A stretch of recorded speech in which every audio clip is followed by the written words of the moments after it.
Good evening, everyone. The NBA draft is here, and everyone is more or less thinking and saying the same thing. Is the Frenchman going to be selected by the Atlanta Hawks? Heads up, the answer is yes, but we're about to confirm that. I can't even say it. Zake Risache.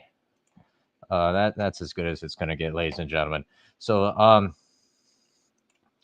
in terms of everything else with this team, so we saw the Knicks making their moves. Um,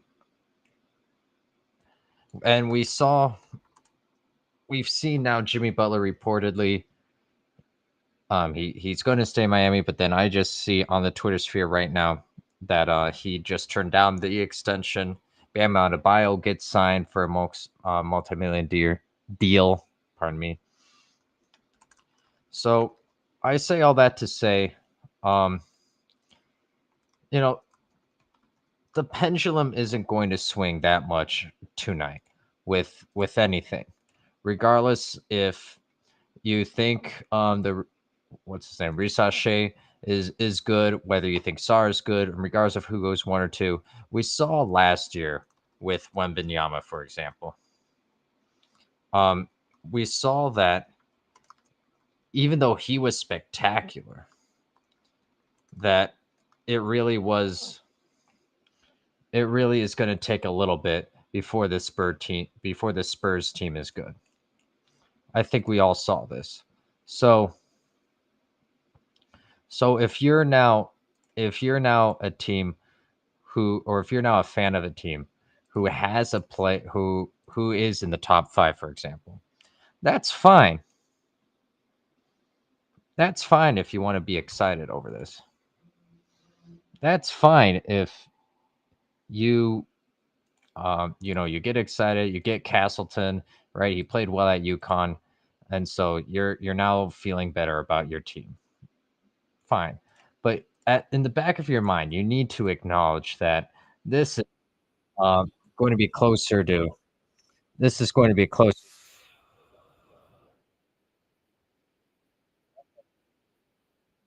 Okay. So so it's fine to get excited about these prospects, right? I get excited about the prospects, but just keep that in mind that a lot can and will still go wrong, and no single player will be able to turn the tide of a franchise, of an organization that is picking wherever they are picking for a reason. So I would say an exception would be Tim Duncan when he was drafted, but let's keep in mind Robinson was well off, coming off that injury plagued season, and so Tim Duncan, right there, they're able to get it done right away. But other than that, that's just something that you need to keep in mind while watching this draft, and while looking for the names. It's fun to get caught up in that to an extent, but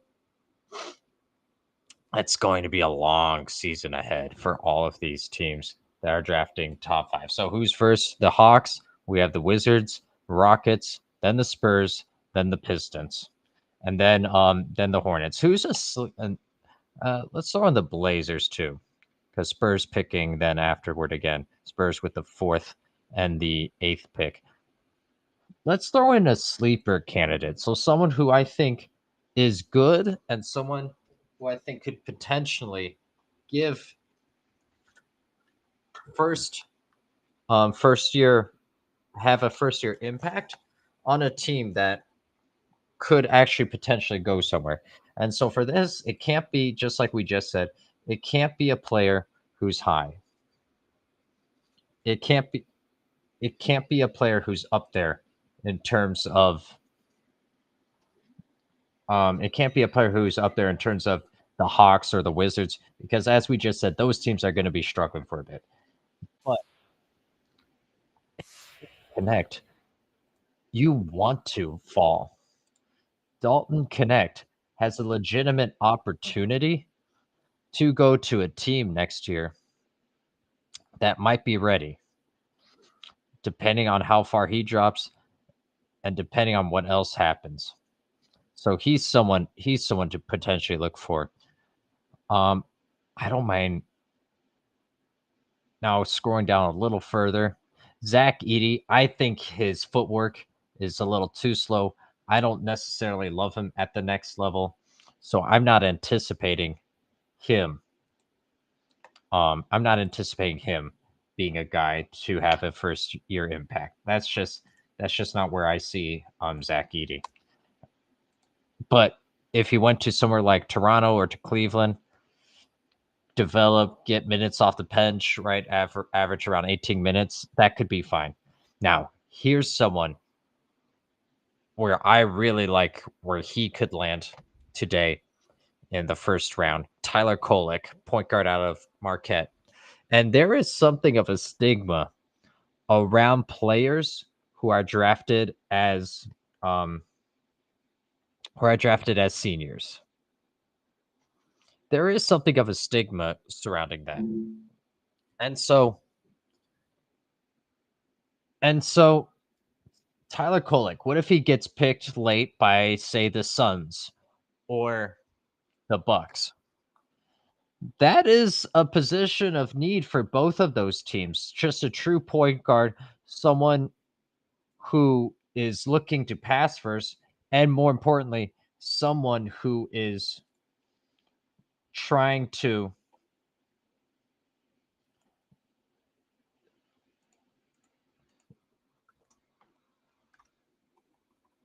someone who is where was I going with all this? Sorry. Someone who is now trying to also oh, here we go. Who can also score. That's what I was trying to say. Adam Silver's about to announce it. Here we go. Here we go.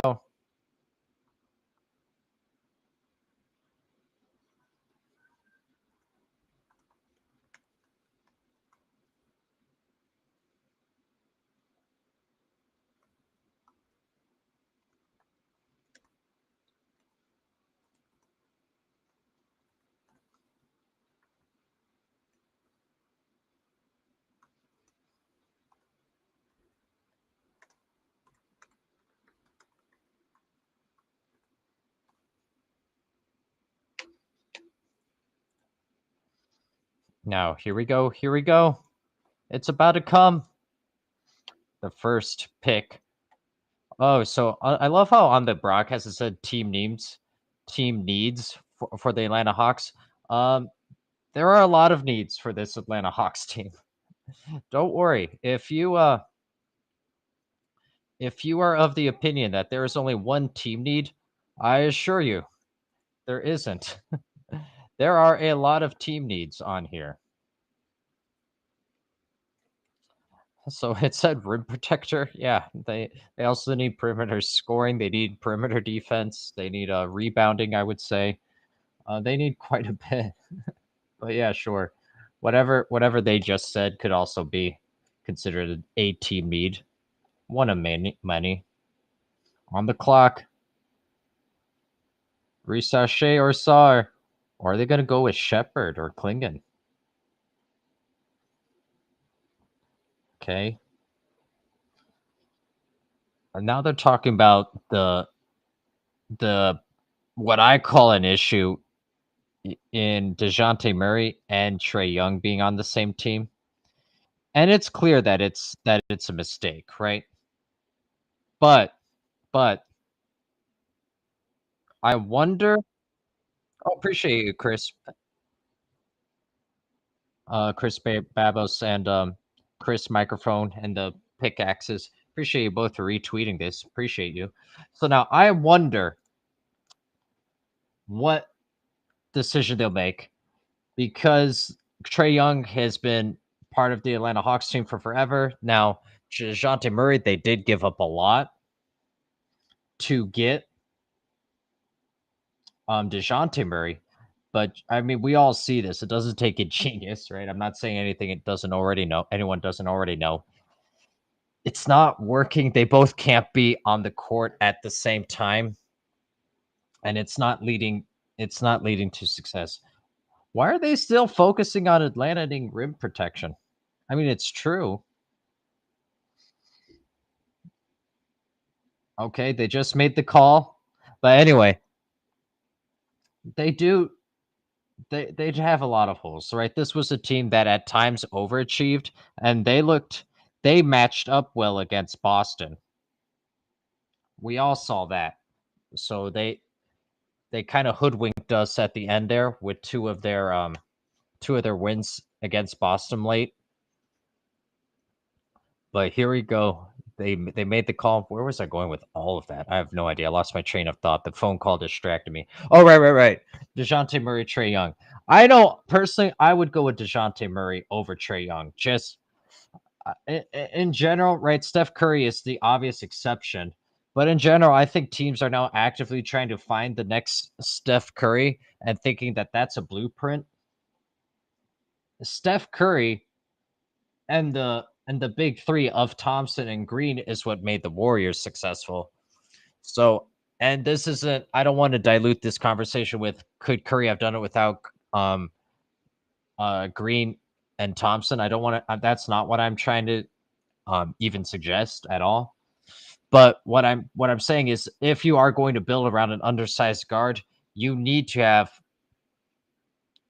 someone who can space the floor, and you need to have someone who is willing to sacrifice, and then you for sure need someone who is willing to do those those little things, the behind the scenes things, and setting screens, all that good stuff, like Draymond Green, and who is good on defense.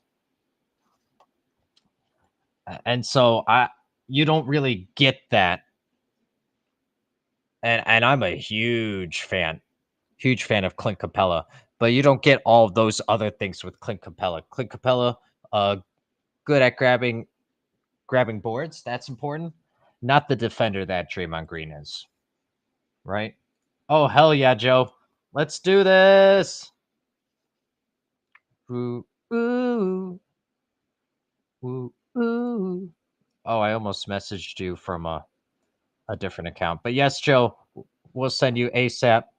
So with that being said, that's why Trey Young can't have DeJounte Murray. DeJounte Murray, yeah, all good, Joe. I'll send it to you.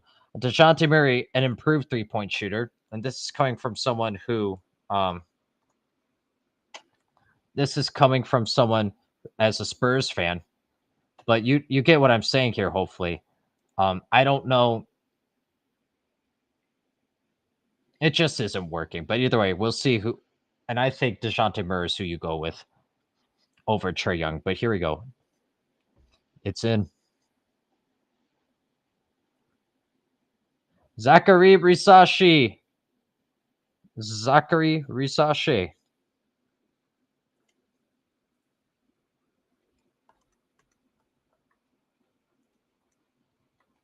Wow.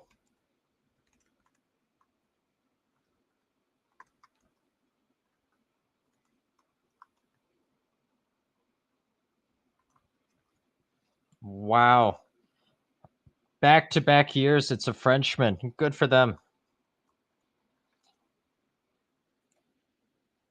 Wow. That is quite something.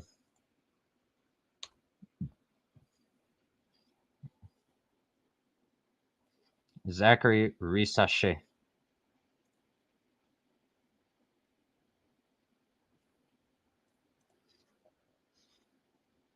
Now, let's look at Risashi. 6'9", 215. Hmm. Now remember, Alex Sarr was a lot of people's first overall pick. Hmm. Not bad from three. 35% from three. And I'll be honest, in terms of my bias, I do prefer an overseas player versus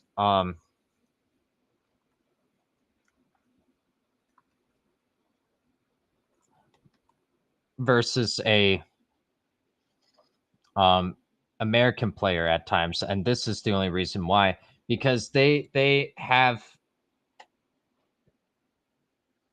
They being the overseas players, they have been playing against adults since they were, 15, 16 years old. And I think that's really important to consider in terms of, are you worried about them adjusting to the NBA? Well, playing overseas is more of a challenge compared to playing in college in a bunch of aspects, bunch of different regards.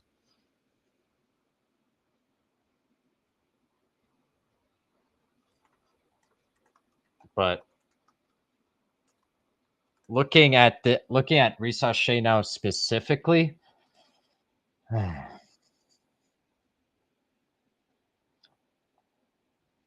I don't know, because when you think Euro players, you think crafty, right? You think, being creative. I don't know if he will be able. I don't know if he's the best player in this draft. I really don't. And now Alex Sarr, who's probably going to come off the board next, I'm worried about picking two players back to back who um I'm worried about picking two players back to back who have a slight build, who aren't who where the thing that you instantly say is, yeah, they need to work on their body. Very worried about that. And Risa Shea, you kind of had the same for a front court player. You really do have that same concern, if we're being honest, right? So,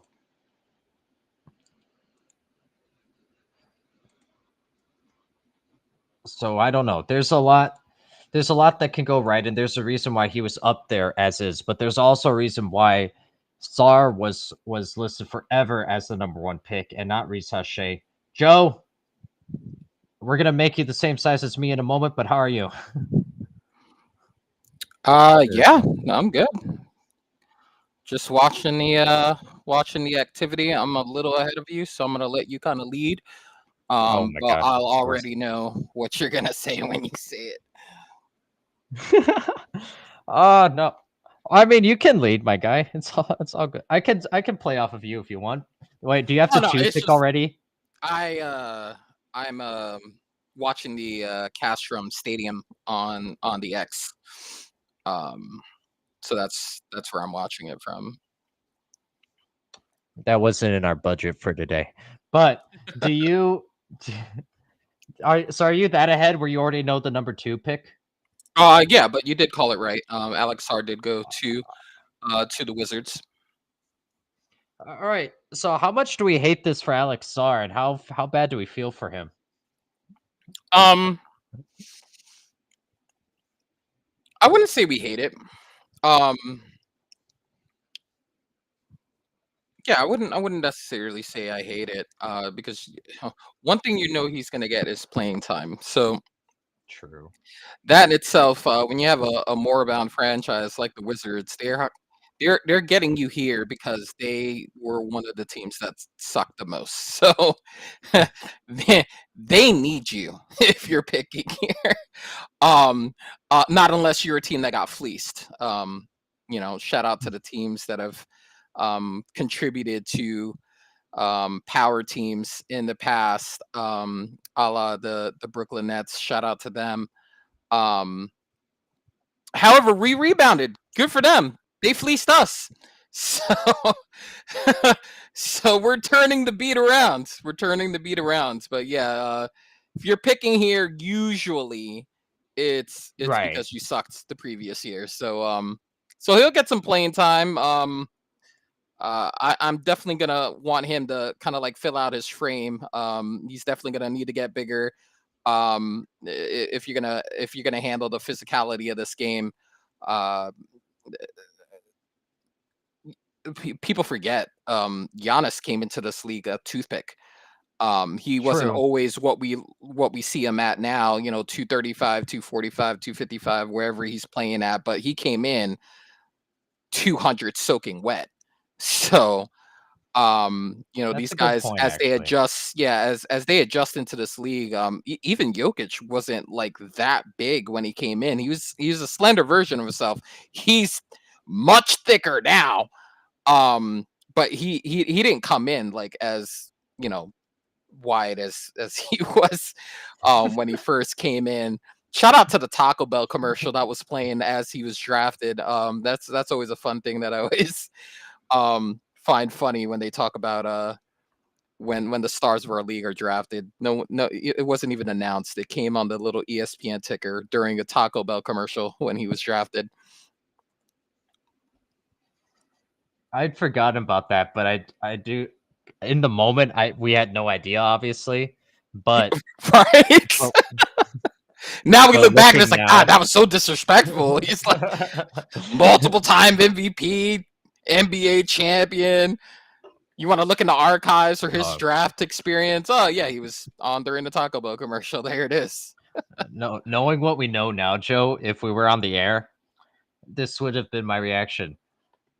How is he next to a Gordita right now? This is an MVP. What are we Yeah, doing? But at the time, it's like, oh yeah, it's some Serbian guy. It's just blasphemous.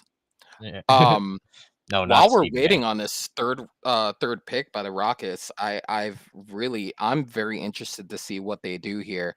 I think with this pick, you're gonna get a really good indication as to what they're going to do with their front court. Because let's just say they With go Sengun. after a guy like Klingon. Yeah. With this pick, you've got a trio of Jabari Smith, Sengun, and Klingon there at the 5 position. And it's going to be very interesting because when they did go on that run late in the season, Jabari Smith Jr. was playing more 5 in that lineup. So it's going to be very interesting to see what they do with this third pick. It's going to tell Well, us a lot about what they're going to do moving forward. Nay, Joe. I don't know if you saw this report, but what I saw, and I didn't see who reported it. Good job, Gabriel. I know. Um, Sengun 100% is on the chopping block. So I think the opposite almost. If they get a front court player, that almost assures that they're shipping Sengun out. I'll look for it while you if you want to comment on that or react to what I Oh just well, said. no, that's what I meant by my comment. If they were to go there, Sorry. That would Okay. obviously be a logjam situation, but we don't have to worry about it because shout out to the Wildcats putting out guard talent on the regular basis. They took Reed Shepard with the third pick. There isn't too much where we're totally shocked. Is there? When was the last time we were? When was the last time we were shocked by a pick? Man, I honestly don't know. I think usually these things are pretty straightforward unless, you get like one of those super draft day trades, like what True. Boston did, when they locked up Garnett.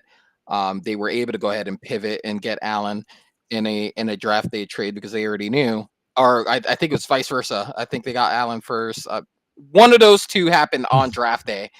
Um, and so, like, that's really the only thing. But I don't think this is like that draft that you're going to get that kind of splash because there's not that type of talent in this draft to warrant, um, you know, doing a draft day trade like that. Not unless it doesn't really include this year's draft. I mean, maybe after the draft, you're looking at, future picks. But um, I think we're starting to see, people position themselves for what they're going to be doing in the season. And that's obviously going full rebuild mode and kind of stockpiling those Hell tips. yeah. Evidently, Claxton is a part of that journey. With 100 mil they threw him tonight. Nick Claxton apparently is going to be the 5 of the future. Shout out to him staying in New York. He's the only thing they have left, I think. Um, but yeah, it's gonna be interesting to see what these teams do because supposedly 2025 is gonna be the draft that you trade talent for to get into that draft high. All right. Well, since now we know they have Shepard, they being the Rockets. So does this mean that those reports about them shipping out Sengun were they right? Is that now null and void? What do you think? Well, I mean, we still have a lot of night to go, right? I think for me, maybe because he was injured and they didn't really get to see. I mean, they saw like what one half of um, what that Green and Sengun combination looks like. Obviously you got Van Vliet there, Brooks there, you got the veteran leadership there, but we only really got to see like maybe at most 40 to 50 games of what that looks like. And yes, they True. did go on that run without him on there, but people forget when they went on that double digit win streak there towards the third quarter of the season, Sengun was in the first two games. He played the first two games of that run, and I believe he got hurt in the third game of that double digit streak. So they started to kind of figure it out while he was there, and it just so happens that they rattled off like 9, 10 straight after those two. So maybe that bought him some equity with the team, and then maybe they figure it out after this season, see if it's a fit or not. I mean, I like Sengun a lot. He's so crafty down low, great footwork. Um, I just wonder with him, he needs to be the best player on your team, I think, to get what you need out of Sengun. And I mean, but Mm, all I mean by that is he needs a lot of touches, and you almost have to run a post up style offense, I hmm. feel. And so I do. With that being said, that's why I do like this fit with Shepard and Sengun, right? I don't think you could have gone a different direction with this. That's how I'm viewing this right now. Well, Shepard obviously helps with the spacing aspect, right? You get shooters out Right. there, it creates a lot more space in the lane. And I think a lot of what people were worried about as far as would Green and Sengun click is the space he would have to be able to operate inside the paint if Sengun was on the team, right? So how do you fix that? Well, then you just surround the team with more shooters. And then maybe, you have an action that includes Green and Sengun in like a pick and roll situation. He gets past Sengun, Pate's going to be wide open. You got three shooters on the perimeter if he gets to the basket. So maybe they're trying to create that kind of situation. I have seen it work where you can have kind of like a 1-5 situation, 1-5 pick and roll. Um, and I honestly, I'm not enough familiar with Sengun's game to know if he has a 15-footer in his bag. But if he has like at least paint area, free throw line to the basket um type touch, that would help them even more. And make this work even more if he's able to kind of like pick and pop type situation.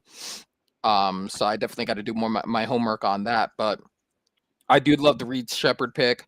I don't know if he cracks the Yes. starting lineup based on the amount of talent that they've accumulated with that squad. Your Whitmores, your Thompsons, like that. There's a lot of young talent already surrounding that Yes. team. So maybe he's a sixth, seventh, eighth guy off your bench. But like when you're staggering minutes and you have the starters in, staggering a Green, staggering a Sengun. Maybe that's another way. If you think about it, that's another way they can make that work. Not having Green and Sengun on the court at the same time for a majority of the game. Maybe you stagger their minutes so that they each can, do their thing. Kind of a la like a Doncic, Irving situation where they kind of trade off being um, the lead scorer, and then somehow figure it out towards the end. Maybe they play you know 10 to 15 minutes tops together to where it offsets each of them needing the ball and needing the space to operate. Yeah, and I think right. So I don't think you could do like Houston getting Paul George. Like Sengun would have to be a part of that package, for example.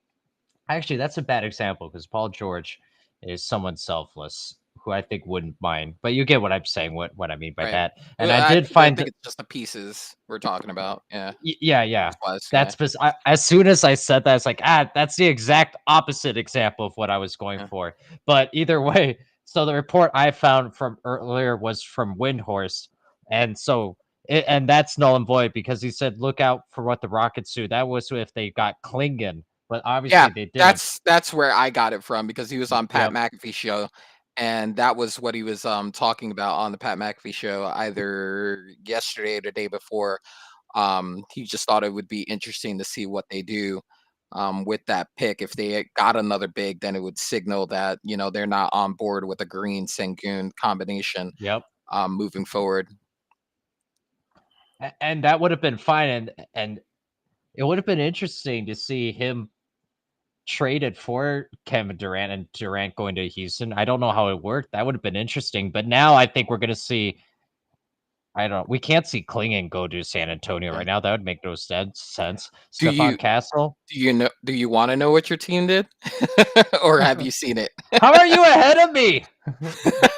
I found the same stadium thing with Yeah, Shams, and yeah. I'm still And you're behind you. still behind. Yeah, Oh yeah, wait, okay, they did. Okay, yeah, they did. yeah. They did do Castle, Shout out to Joe which for is breaking the news. interesting to me because I thought uh so both Kentucky guards were in play here. A lot of the mock drafts that I saw, kind of like towards the end of the season, Yeah. had one of the Kentucky guards, whether that was Dillingham or Shepard, going here to the Spurs to have a little bit more dynamic guard play. Like I said, I love Trey Jones, love what he did last year, but like in terms of like a guy like a stud guy to like have as a sidekick, um, to Wemby, I would have thought Dillingham here would have been the pick, but I mean, I'm not mad at it. The guy wins, obviously. You see where he's coming from. You see how he was coached.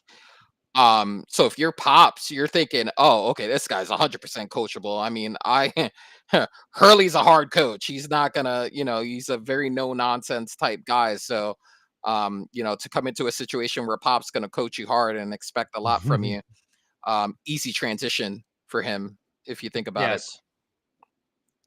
Yes. Uh, I think also to Castle because of what you just said. Also, the defense first. This is such a classic. Pop isn't who does the picks necessarily, but you get what Right, I'm saying. right. This is such a Yeah. classic Spurs like type of pick. Um, I'm happy, Joe, and that's important to me. Happiness is very important. Listen, we're both happy today. I got Mikal Bridges and we re-signed OG Anunoby for an exorbitant contracts for the barely over 50 games he's played the last 3 or 4 years. So, but listen, all What? we know is we saw the record when Brunson and him are on the court at the same time, and we said, you know what? Even 60% of the games, if we can win at that clip, we'll figure it out the other 30, okay? We'll figure it out. We'll have the luxury of having Hart and DiVincenzo on the bench. Like, you know how good the starting lineup has to be to put those two on the bench? Come on. I'm feeling great right now. What do you mean? This is a great night for us. Oh, while we're waiting for the Pistons pick, which do you want to shoot your shot on that? Man, I don't know, man. I don't even I know what feel you. so bad. They don't even have a coach right now. Like, no one. They're drafting for some unnamed coach to be determined later. They have a just like Cleveland. They have a TBD right now on ESPN. If you look under head coach, TBD is probably there right now. So like, what do you do? Yeah, You they don't even have an infrastructure to know, like, at coaching wise, you don't even know what system you're yeah, trying true. to put there. So it's It's all like, a moot it's weird. point. It's just weird. You know what they're gonna do with this pick? They're gonna trade for the rights to '90s Phil Jackson, so that this way they get both Mm, both holes mm. filled. That's what I think is most All right. sensible. But Well, either way, I mean, is Josh Hart coming off the bench next year for you guys? well, it it's either him or Dante, right? Because I've got to assume Randall's got a spot, right? So if you Yeah. have if you have Randall and you gotta have, you're not gonna play Randall at the 5. So then that means Robinson and or whomever they get on a minimum contract because they're not getting Isaiah back. That's pretty much guaranteed by the amount of Oh, no, money no, they're no. putting out. I did see one report where that said Isaiah is very much open to taking less to stay in New York. Oh, brother, what a Christmas early gift that is! If we get what? You know what that is? You know what that is, though. Let's be What? honest What? about What what is that it, is, Joe? okay? They're trying to win now, right? So what he Yeah. does, if you're gonna take less, if you're smart, if I'm that agent, you do a player option situation, all right? You do a 1-1 or you do a 2-1, all right? Take a little bit off the top now, but if they win a chip, have an ability to get out early. That way you can get your money elsewhere because they're gonna be like a third apron team pretty soon once these checks start getting cashed. Because I think there's somewhere around 25 to 30 on Miles for 2 years, and then he's gonna want to re-up. Um, so that's gonna push them into another stratosphere tax wise. OG, Brunson, and whatever's left of Randall, like that's that alone Yeah. is like Portland's entire roster. Like that alone is a whole team's worth roster, okay? So yeah, it's gonna get pretty expensive, but yeah, if Isaiah takes less, man, awesome. Merry Okay, let me Christmas. ask you this, Joe. Because then their cap situation lends itself to obviously not being sustainable in the traditional sense. So, A, do you care about that? And B, is this the group for like 3 years and then it'll just be a cliff? Like, what is this? Yeah, I gotta think that they're trying to maximize this window, this whole Nova Knicks thing. They're trying to maximize a like a 3 to 4 year window where you get these guys at their absolute best. Um, I mean, if there's ever a player that fits a Thibodeau situation, it's a guy that hasn't that barely missed, but like maybe missed one game in his first 4 or 5 years in the league. So that alone just says Tom Thibodeau all over it, okay? Because he's always going to be available. Now, however, if anyone's going to be able to test a theory on, oh, can he? Oh, he can play every game. You know Bet. those, you know those Usher memes where it's just like, watch this. That's gonna Yes, be yes. Tom Thibodeau. That's gonna be Tom Thibodeau on his games played. Watch this. If if anyone can get a double-digit missed game situation out of Miles Bridges or Mikal Bridges, it's Tom Thibodeau. Tom Thibodeau. Uh, He is Good the point. coach. Yeah. I legitimately don't think he even missed a game. No, I don't Just think this just off the I top of feel my like head. I remember him missing one.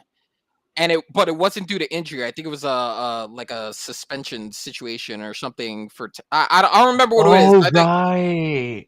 yeah, he missed the game for something. Yes, you're right. I can't remember what it was though. But it With the was like his first brouhaha, game. and I forgot what.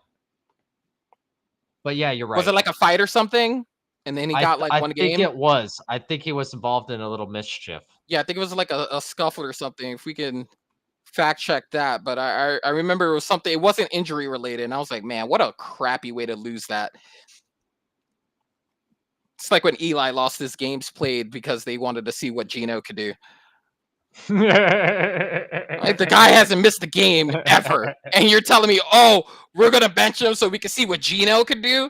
Now, granted, if he'd have showed us what he's showing Seattle, then I would have been like, all right, well, we needed to know he could do that. Yeah, So that's coach knew. awesome for us.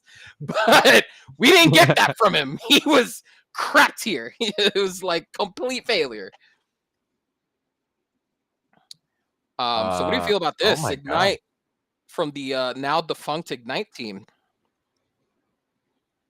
Oh, wait, what? It's What from show Ron you Holland.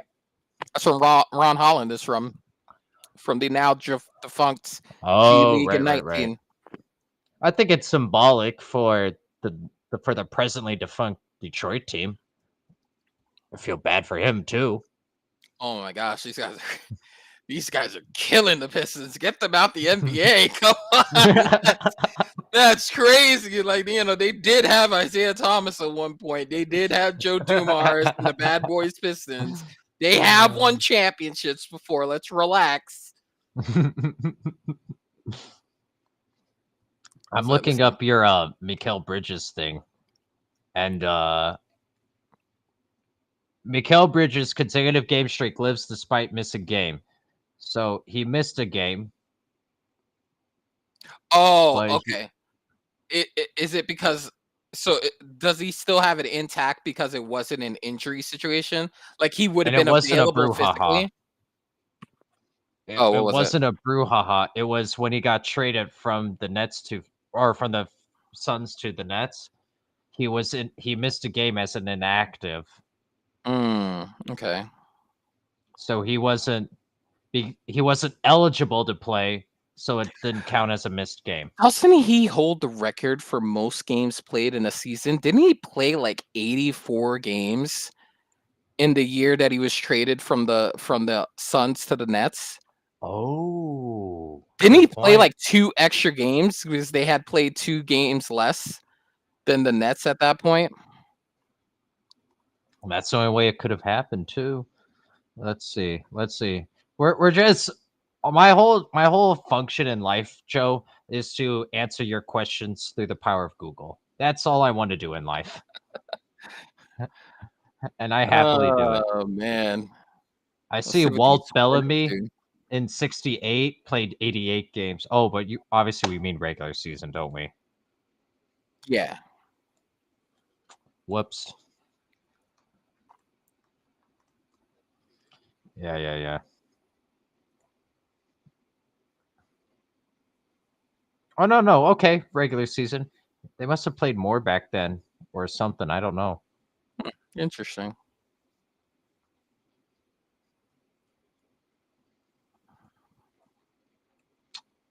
Yeah. Or maybe he got traded and like a team was 10 games ahead. And so he got to double Maybe. dip that way. I don't know. I'm failing at my current job right now, Joe. I apologize. It's all good. I'm looking forward to see what the Hornets do here. Just based on the availability of their star player, it's going to be very interesting to see what they try to do with this youth.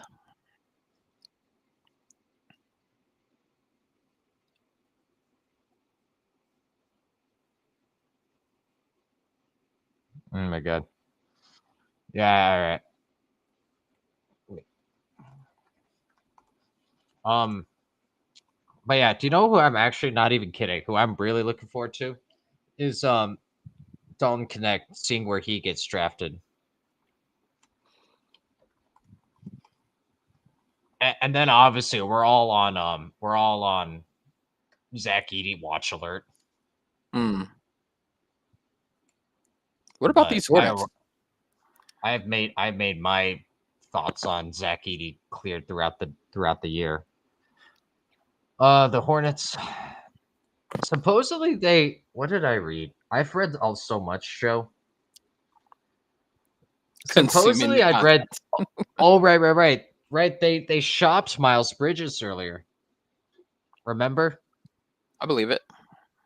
And so that leads me to believe that they would get that other G League in Ignite player. I almost said United. What's his name? Buzelis. If that's the direction they're going, then I would think that they're right. I could be reading way too much into that, but Well, that's what I listen. would think. I mean, in this league, you have to stockpile wings if you're gonna win. Like, one could argue that the Knicks, even if they do re-sign Isaiah, they were willing to give up Hartenstein to make sure that they have a 4-wing attack that they do right now, because they're obviously going to need to play a lineup like that if they're going to end up matching up against Boston. Like, you have a Boston 4, right? Of Right. two of the best defensive players in the league, and Derek White and Drew Holiday, and then you got Tatum and Brown 1 through 4 there with a Porzingis at center.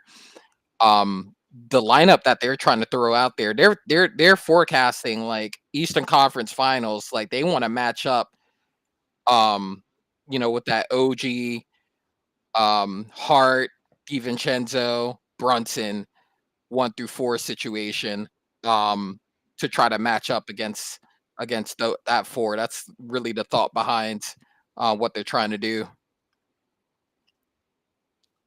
Oh, this is interesting. Are you ahead of me again? So I'm on this. Maybe. I'm on Shams. Oh. No, I'm not. I'm on Stadium directly. Stadium itself. Yeah, okay, yep. That may be where I'm messing up. Oh, I have no idea who this guy is, Joe. Do you? Nope. Not in the slightest. I'm not even gonna lie to you. This is not a player I'm familiar. No idea who I'm this not is. familiar with his game. I am not familiar with your game, sir. I love this because it means the Spurs are going to get either Clingan or Connect. Oh, they're not going to get Clingan. Never mind. I want them to get Connect, so I'm fine with that. Yeah. I have no idea who this guy is. French.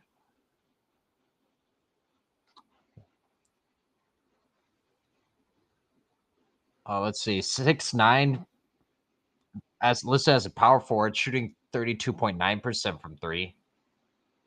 Yeah, I think they're thinking upside here, and plus he's not done growing either at 18. Oh yeah, isn't that crazy? They literally can grow like another 3 inches. We've seen. Yeah, that was like an extreme, but we've seen it before.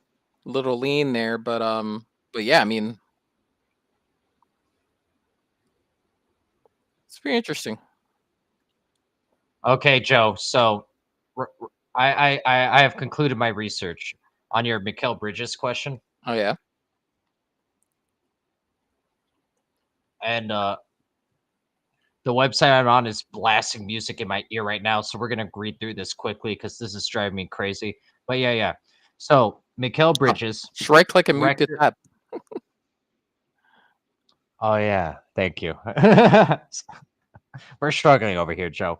But current record, 537 consecutive games since 2015, with 426 of those coming in the NBA because he didn't miss a game at Villanova in those 3 years. And then he had the incomplete because of the trade. Fine. But he's the 42nd player in history to play more than 82 games in a regular season and is the 11th in this century. And the last one was Josh Smith. Similar reason, traded from Detroit to Houston. Checks out. And then, yeah. Oh, here we go. Just had longer. Here comes the Blazers. Here we go. So long.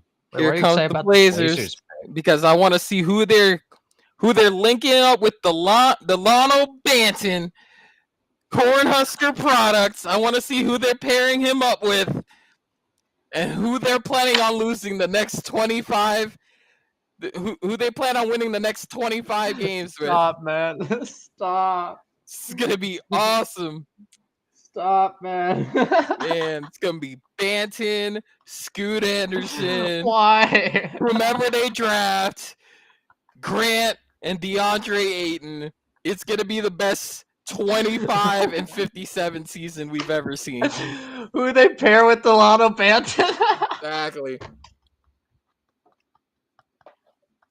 That man is like a broken traffic light. He always, but it's broken on green because he's always got the green light.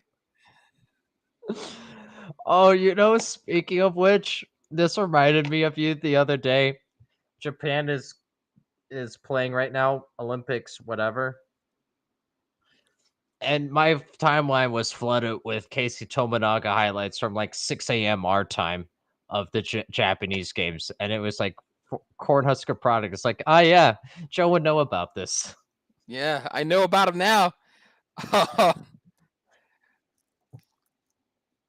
It's gonna be a great Uh, time.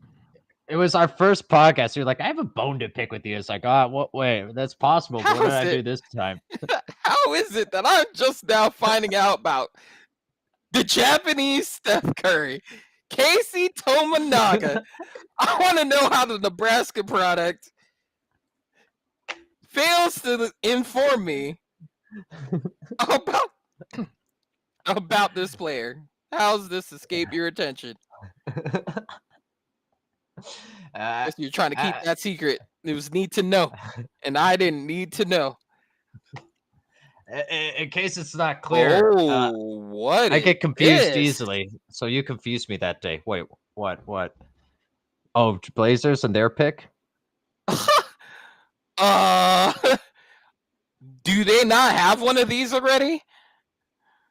Oh my god, I'm still behind. I'm on the stadium thing now. I am on the stadium thing, and you're still ahead of me. They got Donovan Clingan.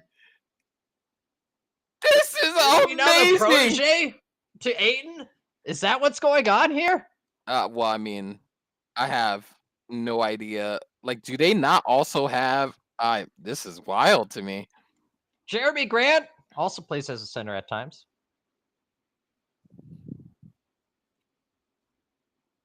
I've read a rumor mill that the Lakers might be interested in Grant. I saw that too. I don't hate it, Joe.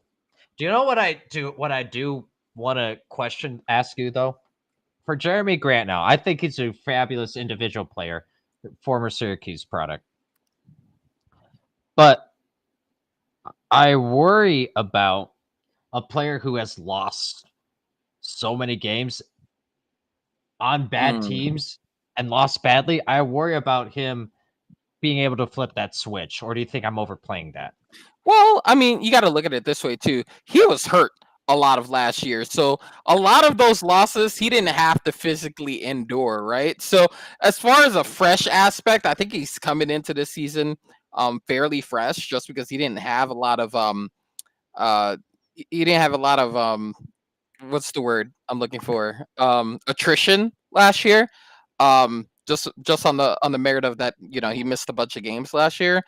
So he's probably has a little bit more fresher legs, a little less attrition on the legs.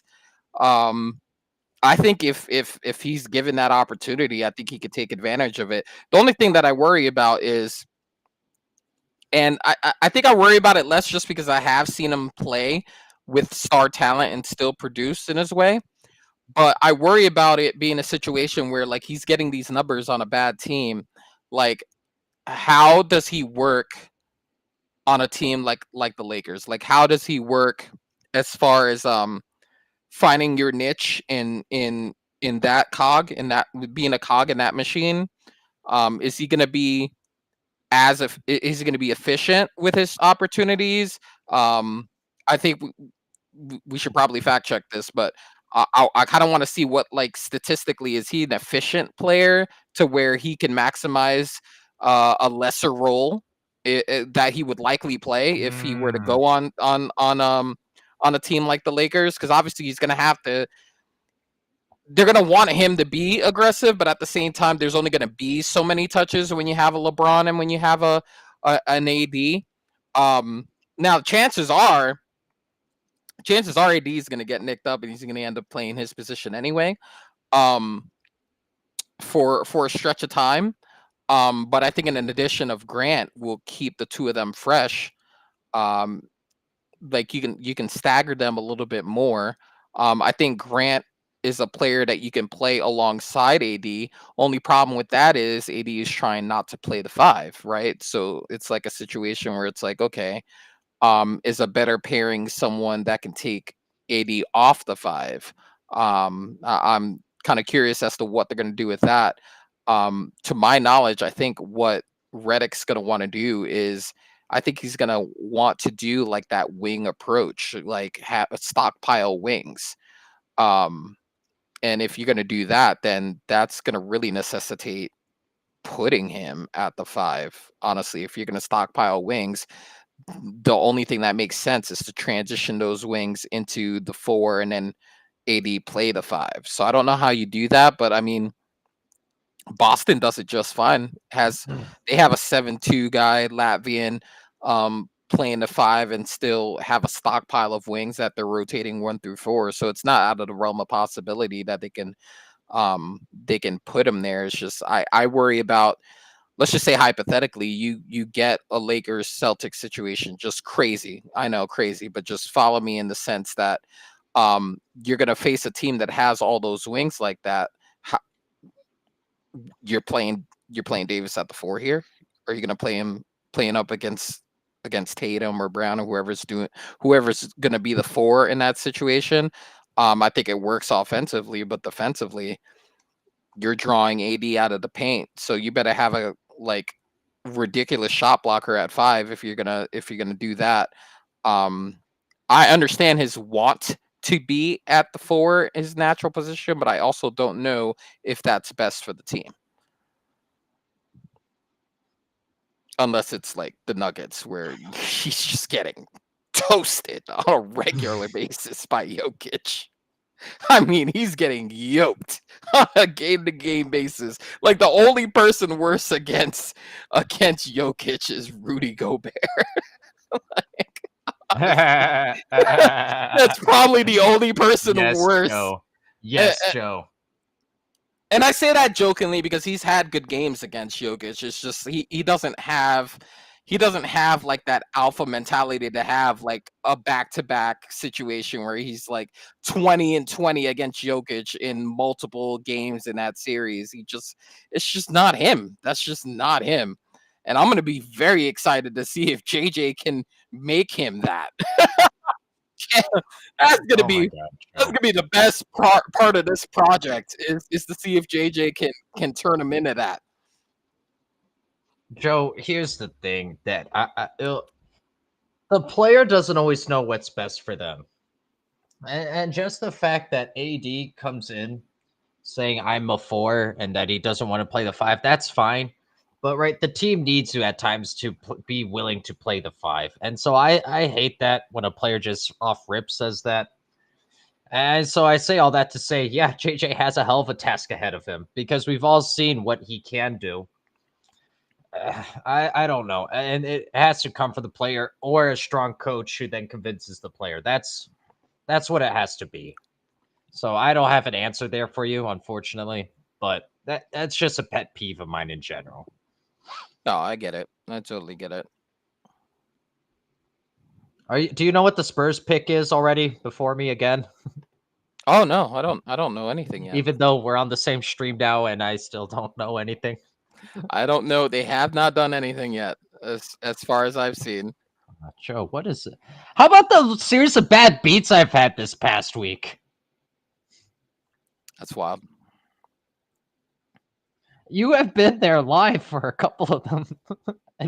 Yeah, that was something. Uh, Hey, how did you finish up that 5-1 day?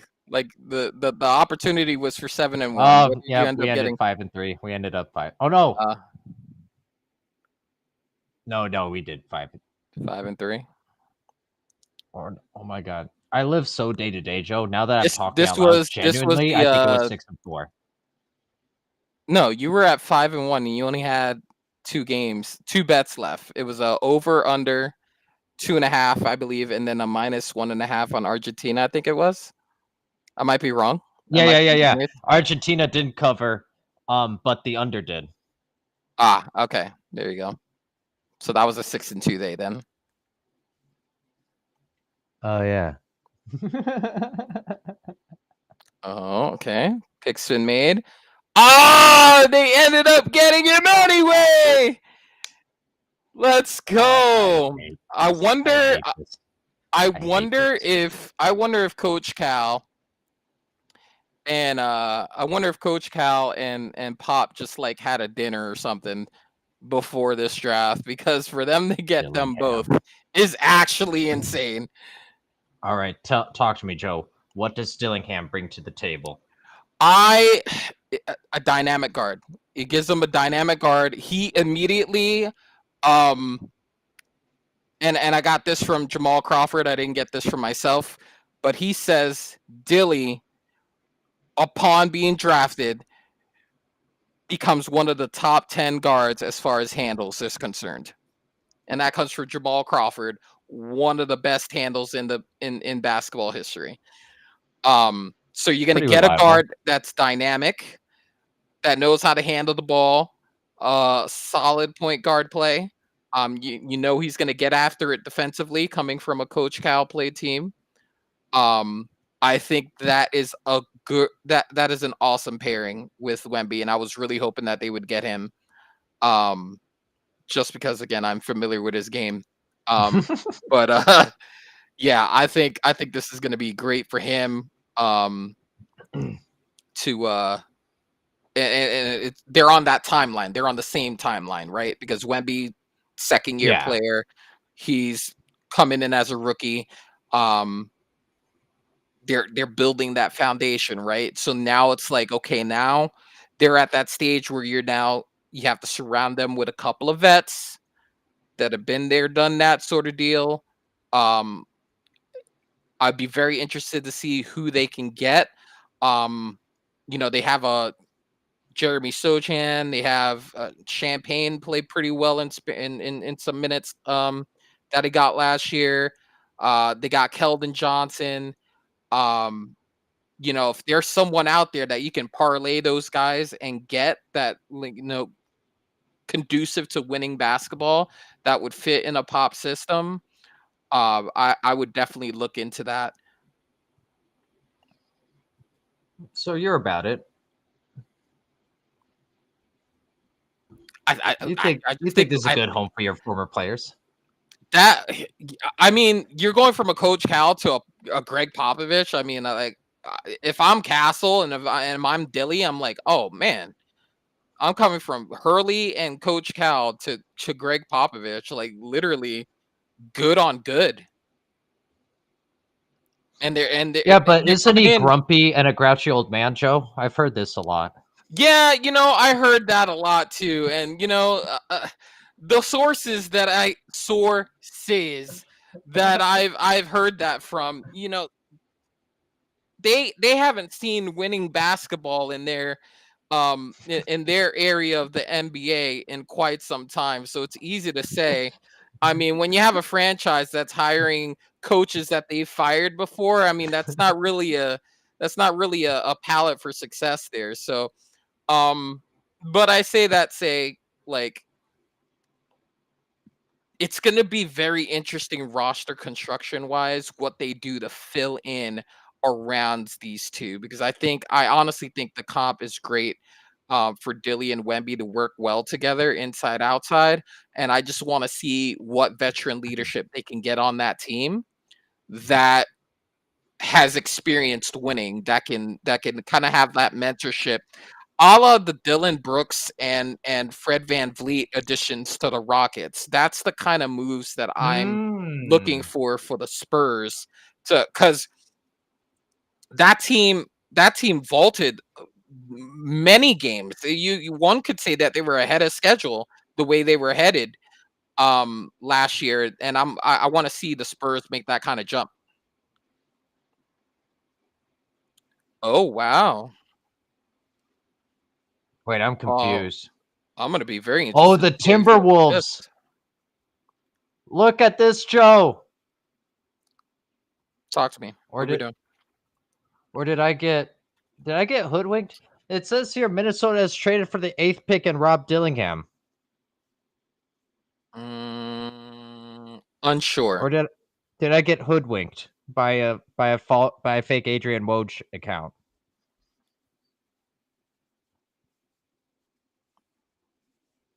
Yeah, yeah, Oh, yeah. yeah. Nope. This is Woj.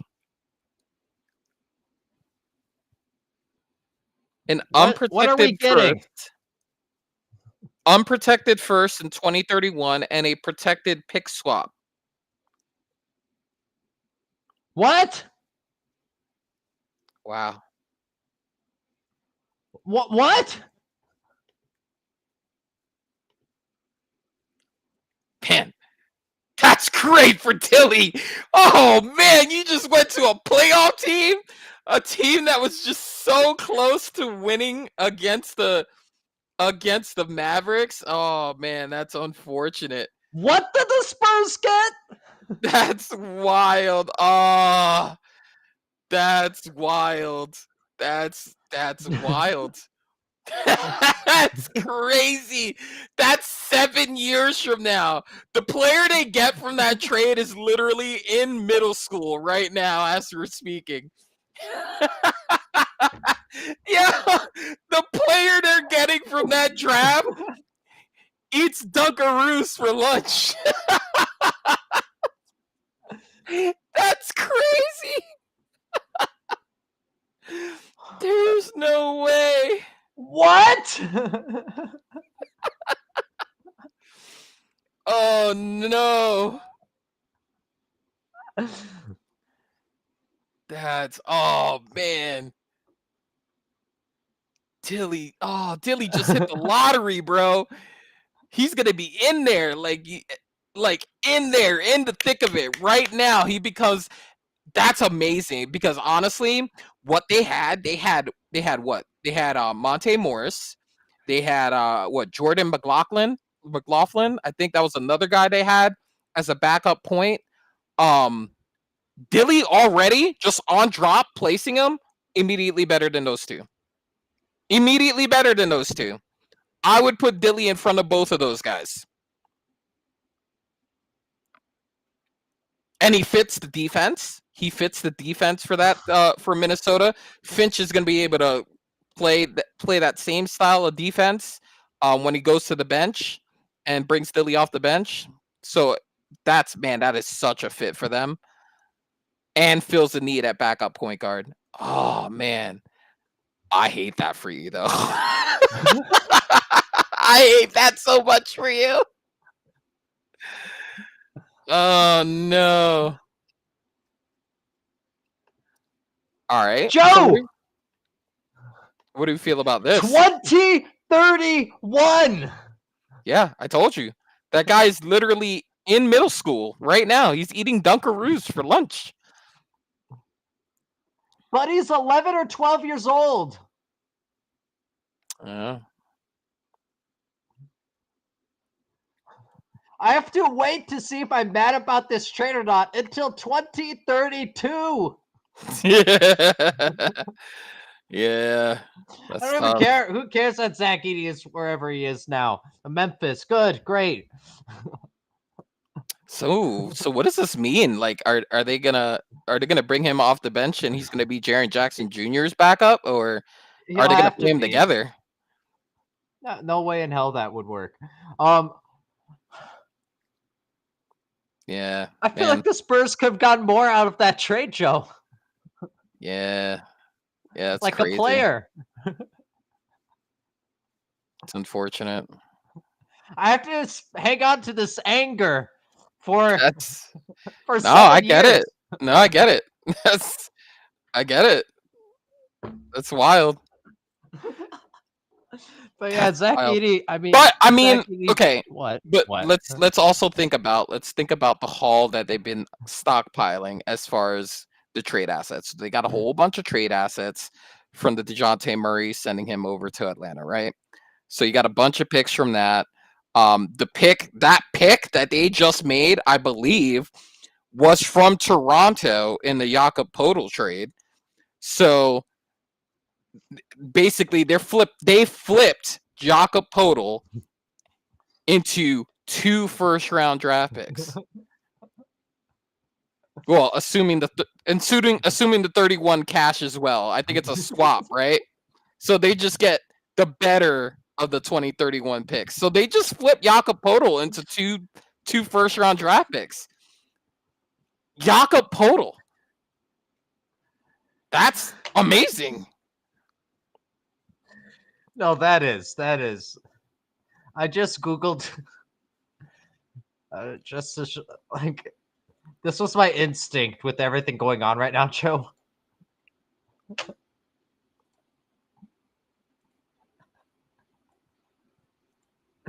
I Googled mock drafts for the 2031 draft, and I kind of want to see this. Actually, I want to see what 12-year-olds they're scouting right now.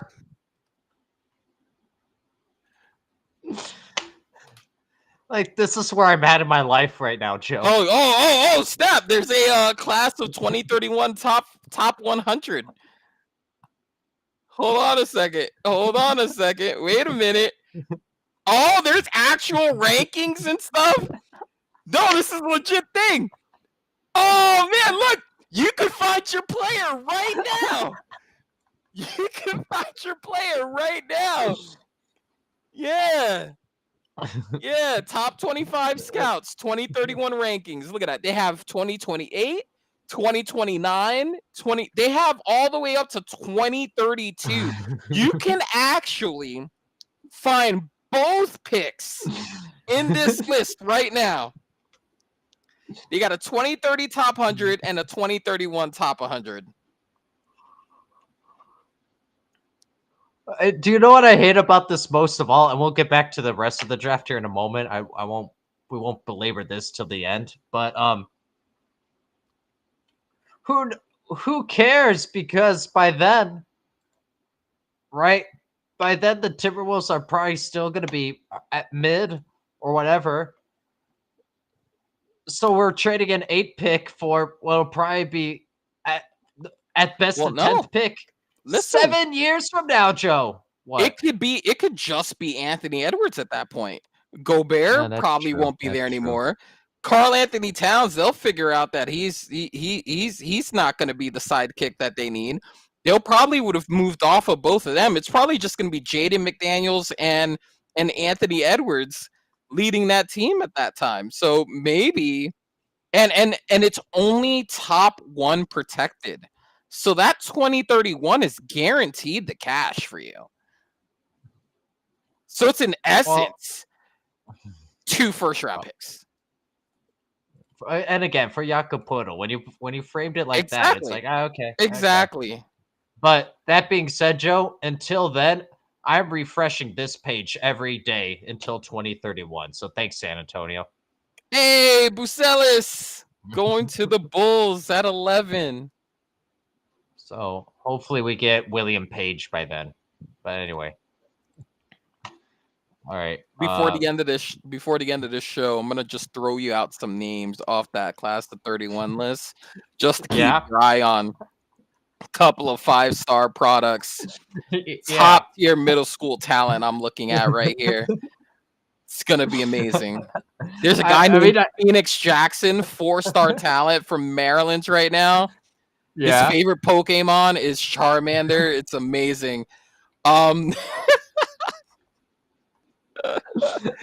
Listen. There's a guy, 5-star talent, Kobe Bryant out of Texas. Okay, when you name your kid after Kobe Bryant, he is guaranteed to hit, bro. 5-star middle school talent out of Texas.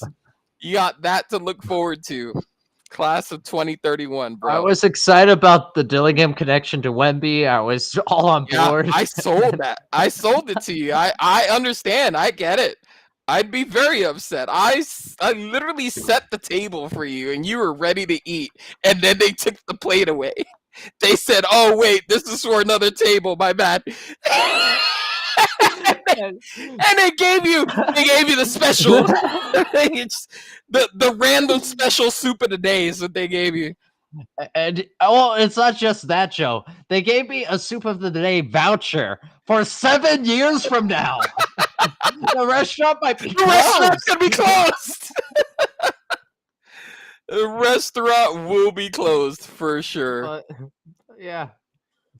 Great. Yeah, so I'm excited. You know what, Joe? We'll be live for that pick in 2031. We will give you live coverage honestly, for when it happens. And you know what we're gonna say? It's like, you know what? This is what you call long-term storytelling right here. We mark this day in history, the day that they almost. Oh, that would have been so great. But anyway, this gives us a storyline. But anyway, Bucelis goes to the Bulls. And we I don't know. I don't like what Chicago's doing, so I don't really care. I put this in the classification of I feel bad for the draft pick, but that's how I read this. I mean, does Chicago even know what they're doing at this point? Like, I think No. if there's ever a team that's kind of like in between, like what they should be doing and what they're going to end up doing, like I think this roster is done all it's going to do is presently constructed. Um, and I'm surprised we haven't heard anything about the moves, about moves being made there. But the fact that Donovan is still there means that they're giving it another shot as presently constructed. And that's going to be interesting because you just traded, um, you just traded a piece of a really significant part of this puzzle in Alex Caruso, and you're getting Josh Giddey back, um, to hopefully unlock the playmaking talent that he apparently had in OKC that was pretty much stripped from him when they surrounded SGA with better talent. So basically his skill set, it rendered his skill set obsolete, I guess, is what they're saying. And why they made the move. Because he was going to go to the bench. Like they made that transition in the playoffs. Like they saw what was happening in the starting lineup and said, Yeah. and they already put him on the bench. And they, to Sam Presti's credit, he's gonna tell you like it is.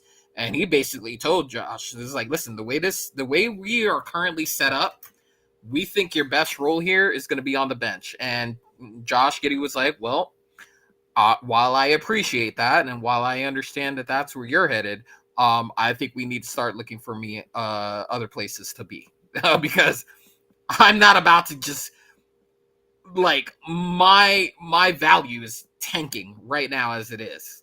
Like if you think about how he started the season and where he ended the season, he went Oh from yeah. one of the key pieces, foundational pieces of this turnaround to Get out of not here. even playing in a game in the like there were people that were honestly saying like just a little subsection of people because there were other people like, all right, Gordon, relax, okay, relax with his comments, but there were a subsection of people when Gordon was like, well, it's hard to say that I didn't made an impact when I only played X amount of minutes. There was a subsection of people underneath there, myself included, that said, there's no way you can convince me that Gordon Hayward could not have given you more than Josh Giddey gave you. Especially when he just deteriorated from the rotation to such a level. Like it was a very Tim Hardaway deterioration from the lineup, from the rotation. And that's another player who was supposed to be, like a number 3 guy for Dallas, and it just didn't happen. It didn't work out. Same thing for Giddey. They just surrounded the team with much more talent, much younger talent. The kid's like what, 21, 22.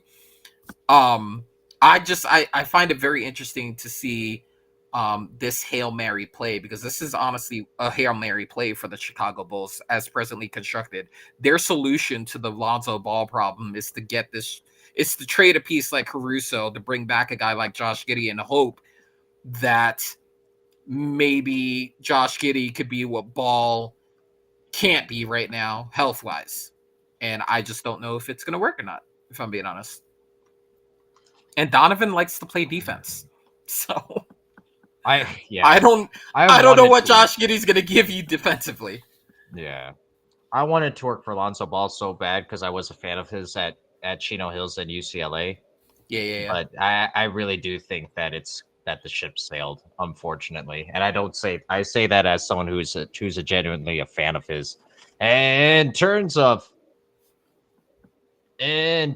of Josh Giddey, I I think he's going to be exposed. I think he was very fortunate to be on this Oklahoma City team. And by exposed, I mean like I don't think he'll be able to rely on others like he was able to on at the Thunder. And I mean, even on the Thunder, like you said, we saw the transition happening. Yeah. I was like, man, I So remember when Josh Giddey was like really important to this team. And then all of a sudden I'm nope. seeing DNPs. DNPs! Yep. That's crazy. But I get it, right? I get it. You got guys like Case and Wallace. You get guys like Jalen Williams, both of them. You get guys like Isaiah Joe, and all of a sudden you're looking at your lineup and you're like, and you have a coach that knows how to coach youth. I mean, he spent so much Yes. time in the G League. And granted, there are a couple of veterans trying to get back into the league that's in the G League, but let's be honest, a majority of that talent are two-way players that they got from drafts, and primarily the rosters in the G League are younger talent. You get a guy like Dagno who's used to coaching those kids. That roster is just made for him, literally tailor made for him. That's who he's used to coaching. I will not be surprised if OKC is the team that's in like that final situation as the up and coming team to finally break through. I would not be surprised, depending on what veteran leadership you can surround this youth with, because and I think I can't remember where I heard this from, but I remember a talking head saying this. You're not going to win with primarily young talent. You're not going to go in there with a bunch of 22-year-olds primarily and win a championship. Right. It's just not going to happen. So you can get to a certain point with that talent, but it's going to take a full team with some veteran leadership to kind of like get over that hump. And Dallas, yeah, you got your PJ Washingtons, your Gaffords and whatnots, but Doncic, Irving, veteran leadership, that was important for them to get to where they needed to go. The Boston team, a lot of veteran leadership there. Horford, Porzingis has been in the league a while. Like Holiday, who's won a championship already. You're just not going to win a championship with a 22-year-old and a bunch of people 18 to 20. It's just not going to happen. Not in this league. Anyway. No. So I'm going to be You very either have interested to to see be what Sam willing to does. endure the growing pain, Mm-hmm. or like you just said, like your young pieces, you see who's the best or who's worth keeping around as a role player, and you trade or you trade for a veteran later. Like there's really Yeah. no other way about it. And case in point, Boston kind of did both because they ended up having to trade for Drew Holiday. Again, veteran, but they also weighed out the Tatum Brown thing. So now I'm gonna go out on a whim here, Joe, and say that it's Nikola Topic, just because of him being from Serbia. Him going now to the Thunder. I'm gonna say they found their Josh Giddey replacement rather easily, Joe. Yeah, I mean, young player, obviously. He's going to have a lot of growing to do. Um, the international talent is just uh, he's about the same, kind of like the same size. I think he's like 6'6", about 200. I'm From what I hear, it's shot little suspect. But I mean, you get a young talent like that, coach it up. You know what I mean? Like he can only go up from here. And he's going to be in a situation where he's not going to have to do a whole lot, right? You've already got like a really good foundation with the talent you have already at OKC. It's going to provide him, and him being young, he's going to be surrounded by other young people. So he's going to fit into the kind of like the culture and the timeline that OKC is in right now, because SGA is, I think he's like the oldest player on the team, is he not? And he's not even that old. So Yeah, I think he um is. Yeah. yeah, they just, again, with the surplus of picks that the Thunder have from all of the deals they made and dismantling the big three that they have, they just keep reaping the benefits. Yeah, the big three meaning Josh Giddey and no, I'm kidding. So now who's up next? The Kings. Oh, this could be interesting, Joe.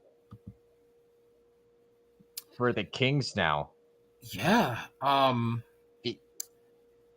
I like Devin Carter is still available.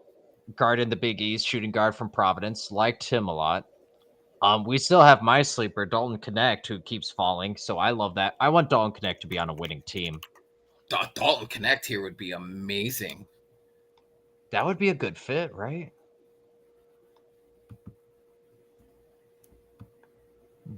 Do you know already what it was? No, I'm actually reading about this Denny Advija trade to the Portland Trailblazers right now. Oh. What's the scoop? All right, so it looks like Woj is saying the Wizards have traded Advija to the Blazers for Malcolm Brogdon, the 14th pick in this draft, and a future first. And future seconds. When that said future, is it like in this decade or the next decade? Oh no, the 2029 first round pick, and the future seconds doesn't give me the Just future, huh? yeah. Well, hold on. Let's see. The Wizards will get Portland's. Okay.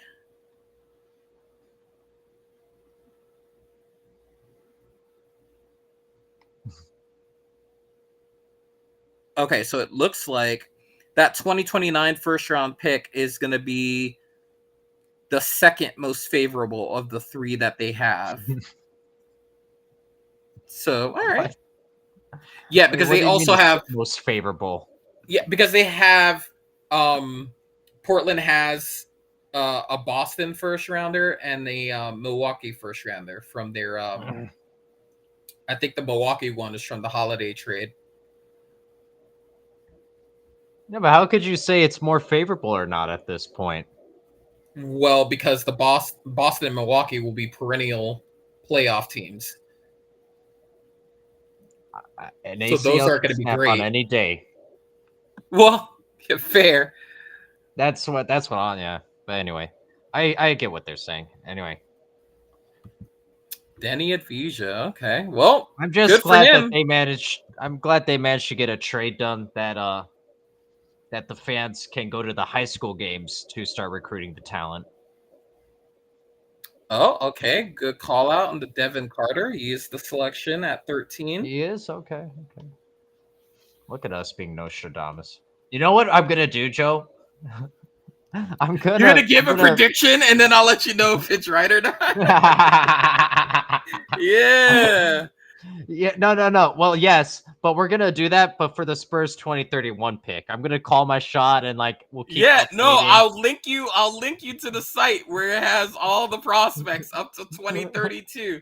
You can pick with but I'm telling you, 2031, Kobe Bryant out of Texas. Yes, He's Joe. rated 5 stars. It can happen for you. Listen, You there's no too. way. There's no way they don't name that kid Kobe and not expect him to be a dog. Okay. RC Buford. RC Buford got on the phone and RC Buford was like, lock it in now. Get that trade in now. I don't care how good Dillingham is. Get him now. I feel like Minnesota was the one making that phone call, for being honest. Yeah. I mean, when I saw it, I was like, oh, this makes absolute sense. Especially when you have an aging guard like Mike Conley. You could probably manage his minutes a lot more now. Maybe keep him at And around that's needed. 22 to 25 during the regular season, and then maybe increase in the playoffs. Plus Dilly's going to get like high level playing time on a winning team that really fits what he does well. Like defensively, coming from a Coach Cal team, he should be very active on the defensive ends, and will fit in with Chris Finch over at Minnesota. And what a great person to learn from, right? So even better for him. Yes. Oh, Wait. Kings, we said next. So now it's the Blazers again from the Warriors. Oh, they'll probably get who else? Who's another center who's available? They'll probably get Yves Missy, the center out of Baylor. Portland will with this pick. Okay. That's my big prediction because they got Klingon earlier. They have Aiton, and they're gonna keep all three. Right. This isn't like a smart dumb play. This is just a dumb play. Yeah.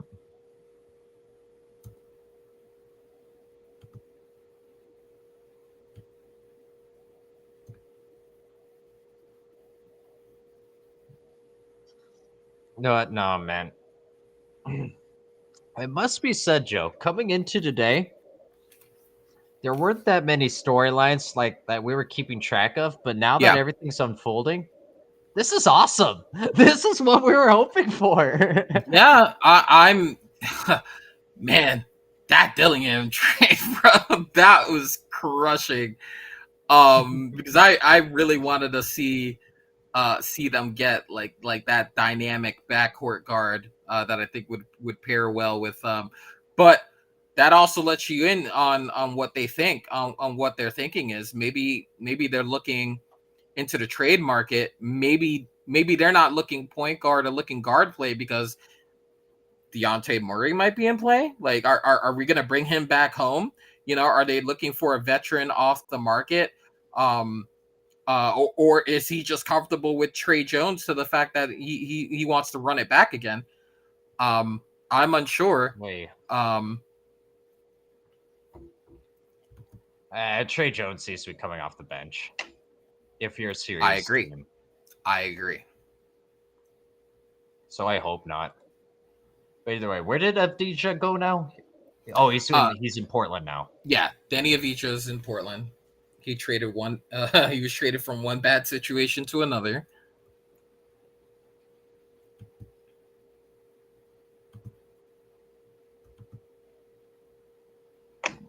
Interesting. Now,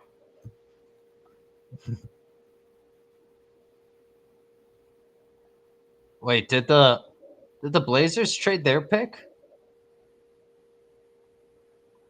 Right, it was just right now. Yes, The Blazers were yes, supposed to be yeah. next. The Wizards are making that pick. The 14th pick in the draft was in that trade.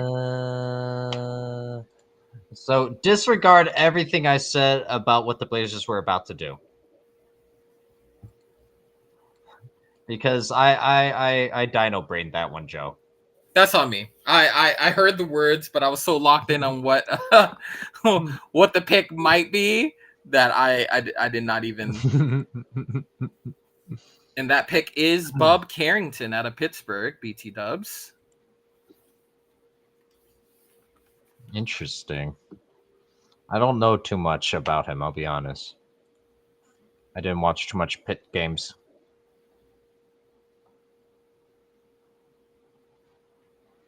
Do you know what I need to start doing though too? Is I need to start following Euroball in season, so I can kind of I want to get a feel of some of the up and comers. Yeah, obviously because the way the league is trending, obviously there's going to be a lot of international talent that's going to be in the forefront when discussing drafts in the future. So global sport. So you know, and they're not going to go. They're not going to always go to college and us see them there. Sometimes they'll just come straight from whatever pro team they've been on since they were 16. So, and I mean, again, more power to them because they're obviously doing something right in their development and what they're doing, that they're coming like NBA ready. And I think now too, we kind of have a sense of who could make the transition to the NBA because we've seen a little bit of a blueprint now.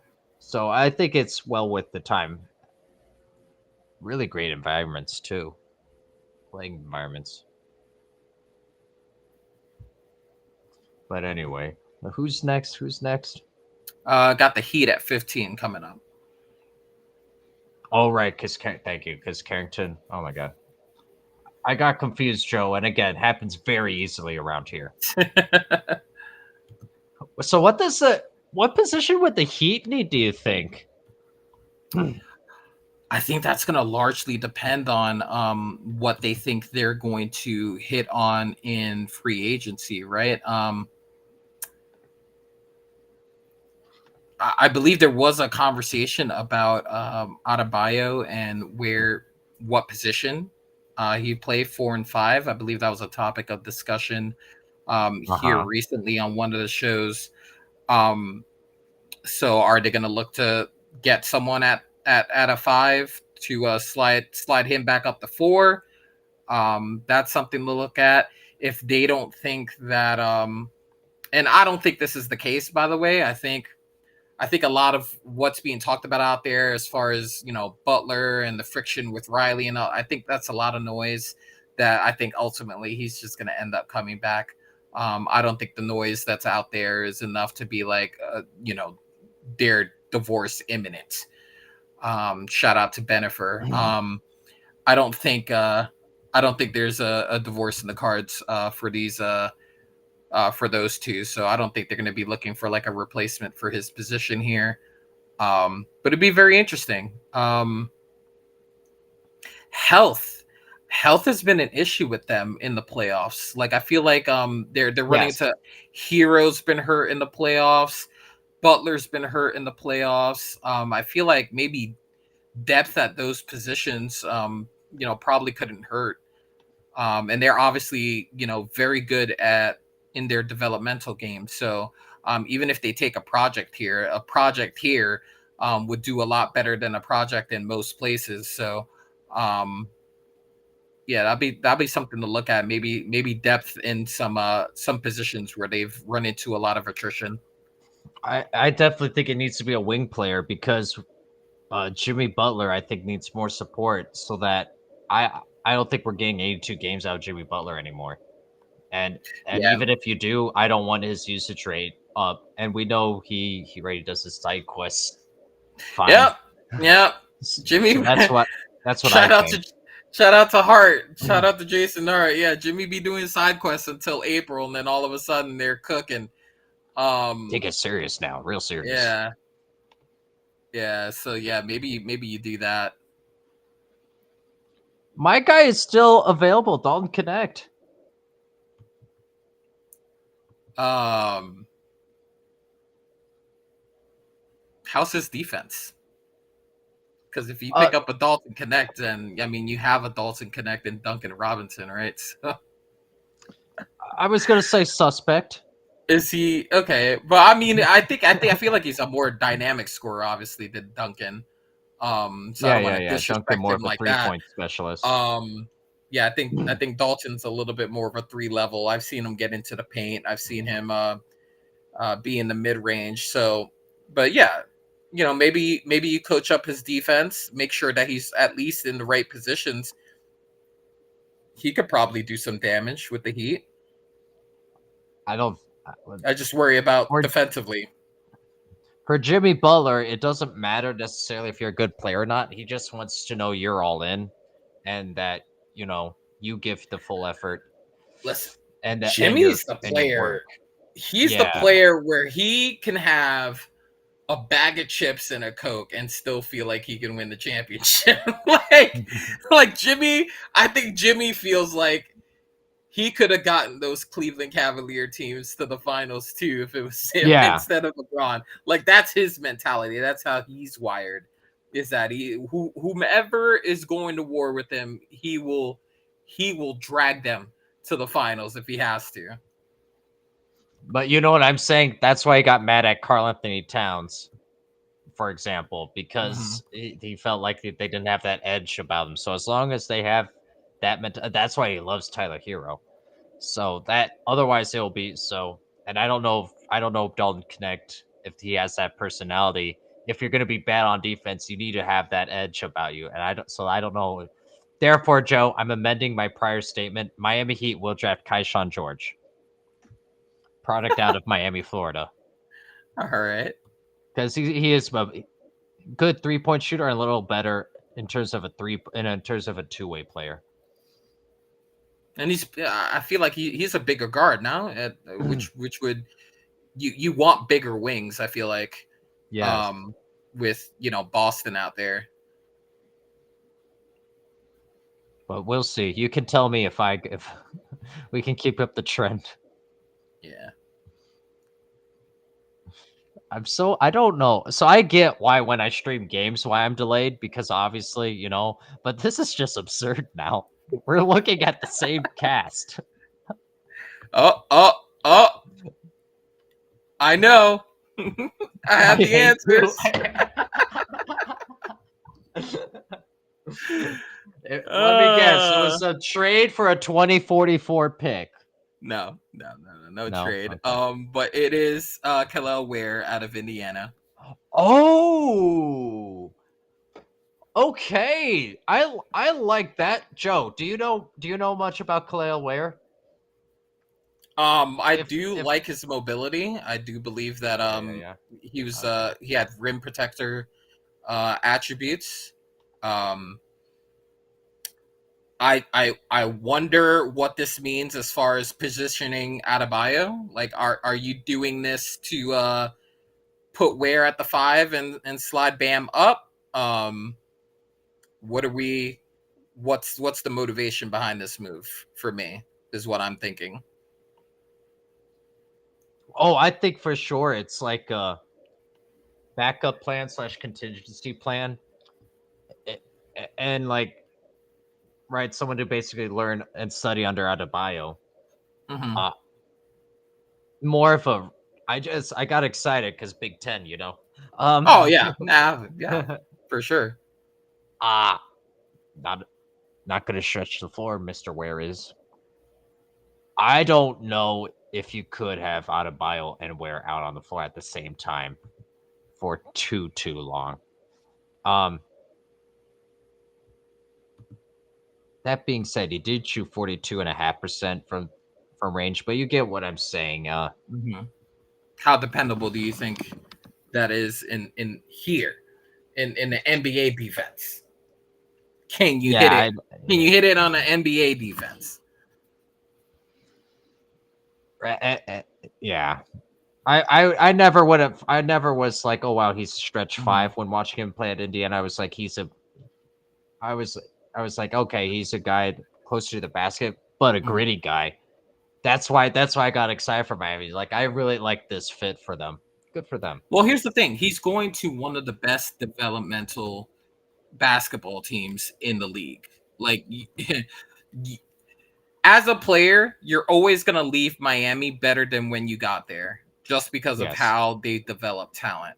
And matter of fact, it almost inflates your value elsewhere because of how well you do there. Shout out to Gabe Vincent and Max Strus. Those guys parlayed their experience with Miami to massive contracts for them, for their like for who they are as players in the league. They parlayed that Heat experience to pretty awesome contracts elsewhere. So, if anything, they know how to develop talent. So I like it from that standpoint. If anyone's gonna get that dog out of you, it's gonna be Miami. Yeah.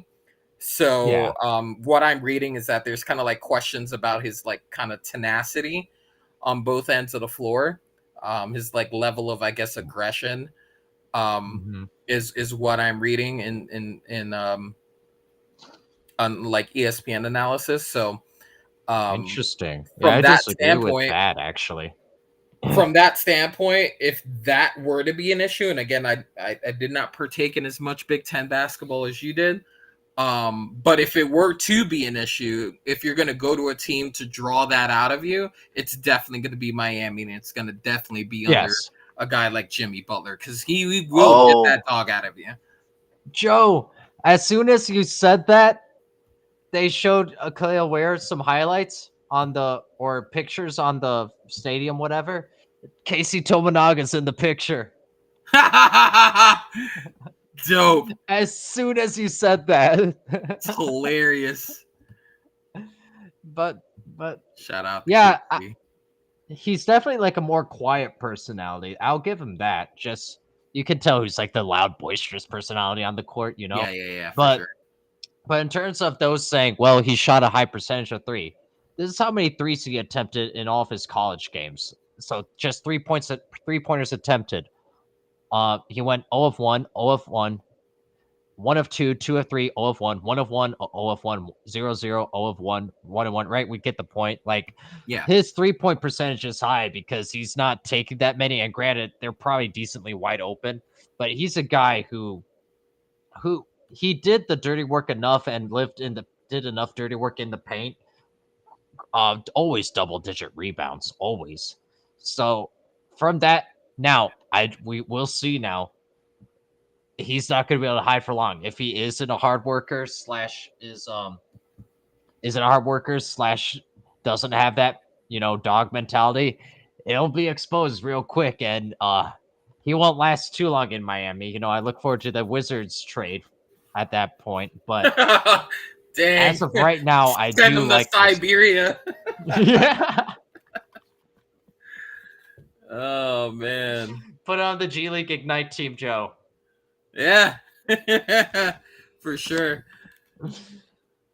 Ah, you know what? The other thing that we haven't seen tonight yet is I was told Bronny is a top 10 prospect. What happened to that? Yeah. I'm not sure who had him as a top 10 prospect. I personally did not have him going any earlier than 50. As far as this draft concerned, I do believe he'll get drafted somewhere in the 50 to 60 range. But I wouldn't be surprised if a team just took a stab at the dark and took him ahead of the Lakers. I just would not be surprised to see that happen. And I personally think it would be the best thing for him to find his own voice, find his own way, not having kind of like that pressure attached to him. Because what was like the prevailing discussion when it came to the coaching job at the Lakers?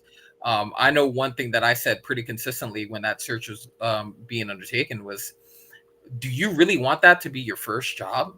Like as a like your first head coaching job when it came to like the Dan Hurley situation? It's like, do you really want that to be your first NBA situation? And I even said the same thing for JJ Redick. I was like, bro, that's, but like he played in the league, right? So like maybe less him. But like I just really found that to be like a really tough sell for anyone given the amount of turnover that's already happened with that position. I don't know that you'd want your to go there as your first team and just already be under the microscope immediately. Look at the guys that they've taken. Your guys, Max Christie, Hood Shafinos. Like, I haven't seen any of those guys touch the court maybe longer than maybe Max Christie, but like those guys weren't getting a hell of a lot of minutes. Okay.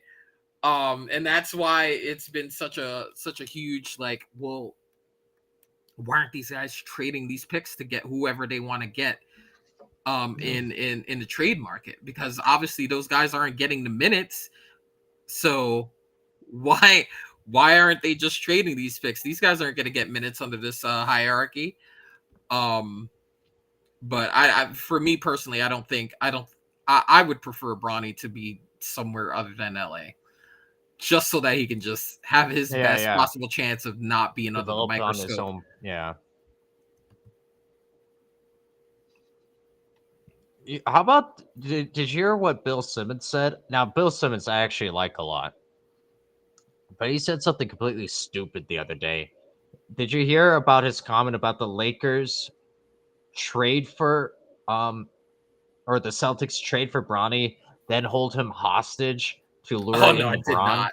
I did not hear that, but that sounds like a Bill. That sounds like a Bill Simmons thing there. I'm not surprised by that. No, I'm not familiar with those comments, but I'm also not surprised by them. Oh, we got McCain to the Sixers at 16. Oh, that's interesting. I view McCain as a similar player to Maxey, if we're being honest. Okay. Not that he would get a lot of playing time anyway, right off the bat. So I think it could work in terms of him learning from Maxey slash spelling Maxey. I don't know how often those two could be on the court at the same time and be effective. Yeah, I like what they're saying in that stadium though. Wait, what? They're like if he if he was 6'4", he would have been a top 5 pick. God, it's they did it's not say that. yeah, I'm dead serious. They did say that on the cast. If he was 6'4", he would be a top 5 pick. What a dumb thing to say. If he was 6'8", he'd be a top 2 pick. I mean, listen, guy can shoot. He can shoot. What Can a never dumb thing surround. to You can say, never man. surround with. You can never surround Embiid with too much shooting. Well, yeah, that's true. That's true.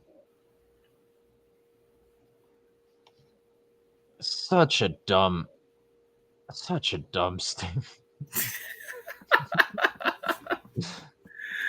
Oh man, people said that about AI a lot. It's like, man, if AI was 6'6", he would have been the best 2 guard of all time. I was like, man, I think he scored like almost 28,000 points just being a 6'2" 2 guard. I mean, how about you just say he's one of the best guards of all time without the caveat? So stupid. Oh.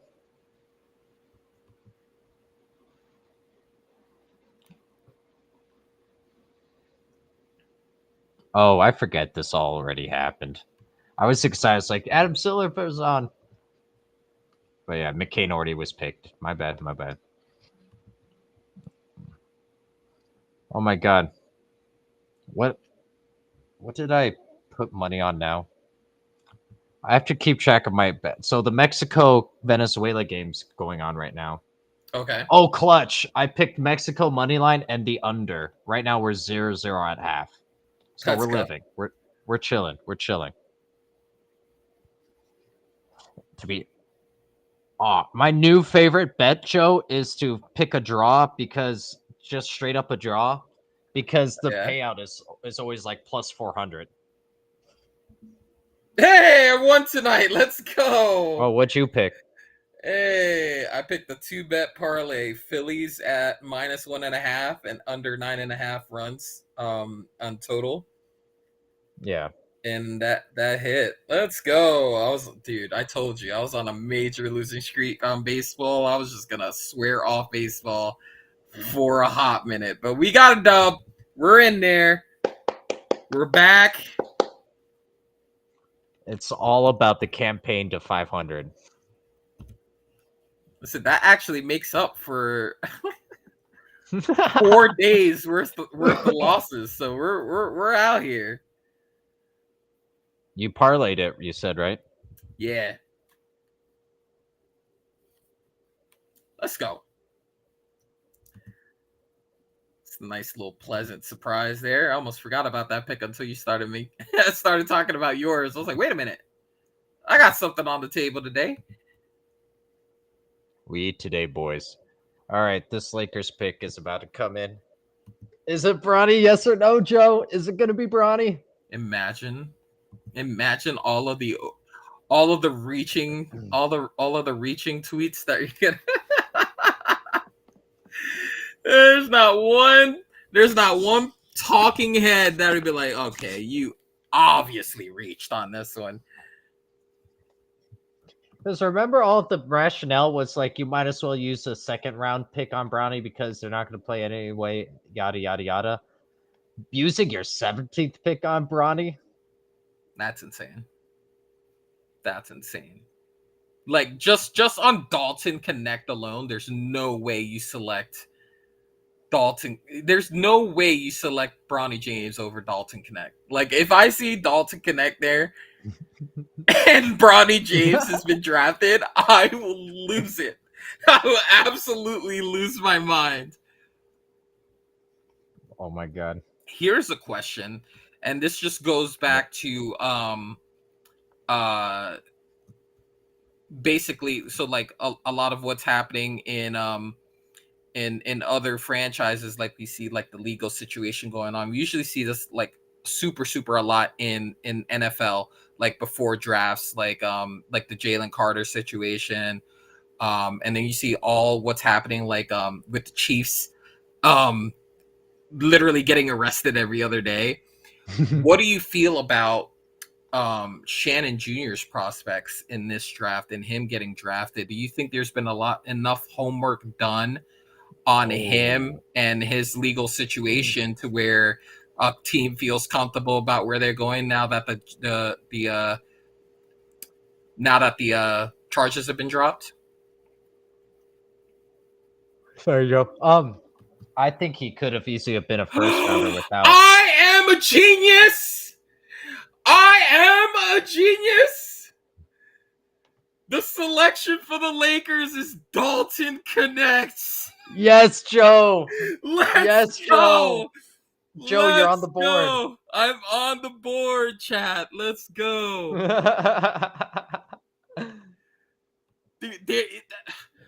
Oh man, I'm so ready for this. Oh, this is amazing. I love this for him. Where's it not showing? Okay, there we go. Yeah. Yes. And now it won't be Bronny, which is probably more important. I like this.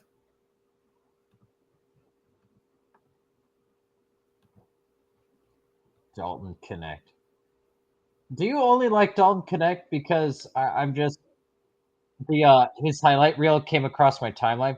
Do you only like Dalton Connect because he did the celebration? Oh, what, the Brunson? No, no.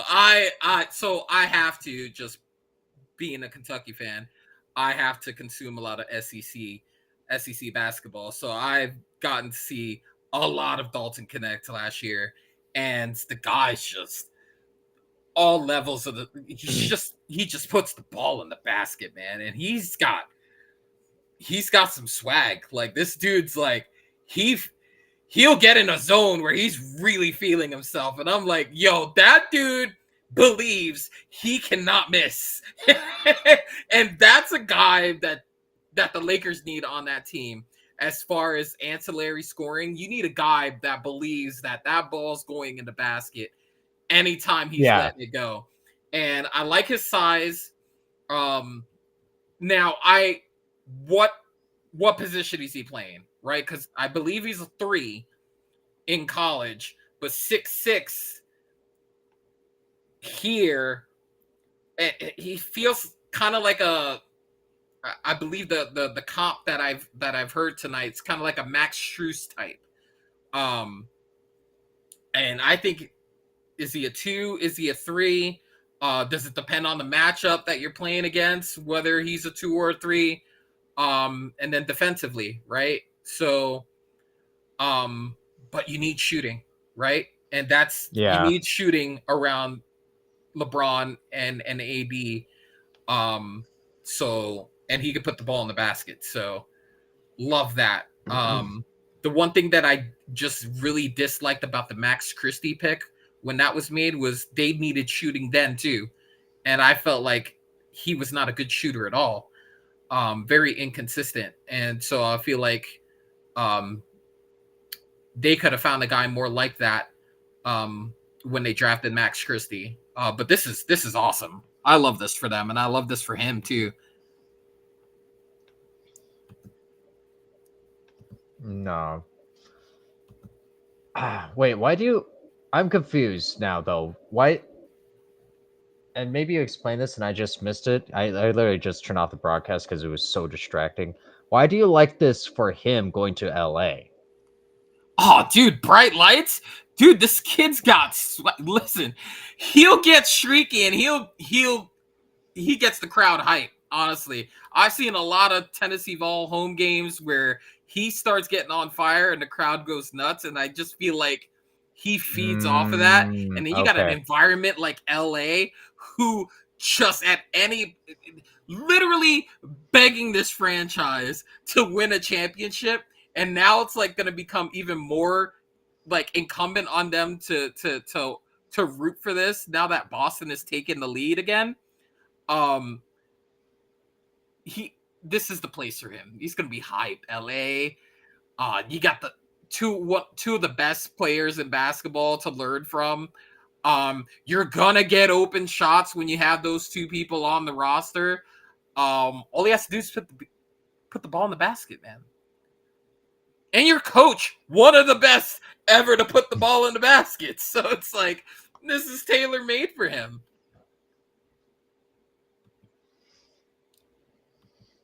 I wish he went somewhere else where it wasn't the circus show that we're about to see. And I hope Fair JJ point. Redick just figures it out. I really do. I just my money is on no. That's fair. It's all in connect. I would. Who else? Who's coming after him? Ooh, Tristan da Silva with the 18th pick for the Magic.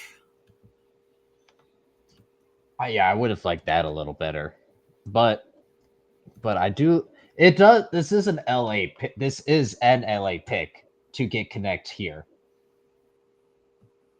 100% it is. Yeah, I agree. So I hope you're right, Joe. I hope that this plays out because I'm rooting for connect. Please. All right. So JJ Redick now. What's needed? Does the front office need to just let him do his thing and let him kind of go through the growing pains, or what? What do you think? For what you just said, a lot what has to go right, obviously. But does it start and stop and start with JJ Redick, or what? Or what? Roster construction. Roster construction is going to be very important. I think what we're going to find is that a lot of these teams just saw the blueprint as to what Boston True. did in these playoffs, True. and a lot of these teams are now moving wing heavy.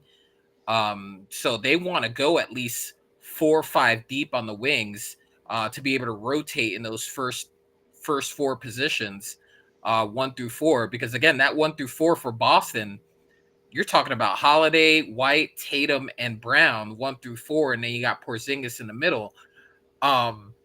That's a lot of wing play. And they're able to switch a lot of actions defensively, which is why they're so stout defensively, is because they could pretty much switch everything.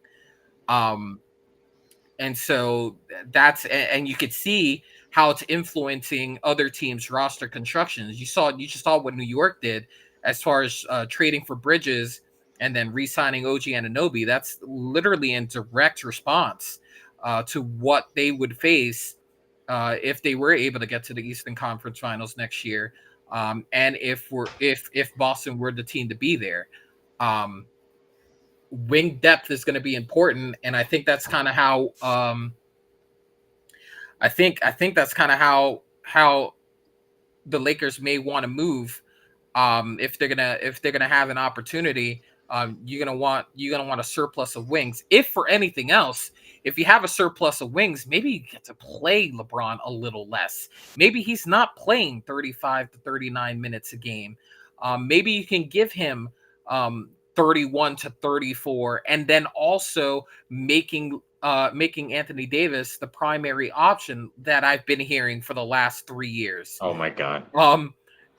I keep hearing that, and then Joe. I keep seeing it not happen. And then I keep seeing the coaches get fired for it.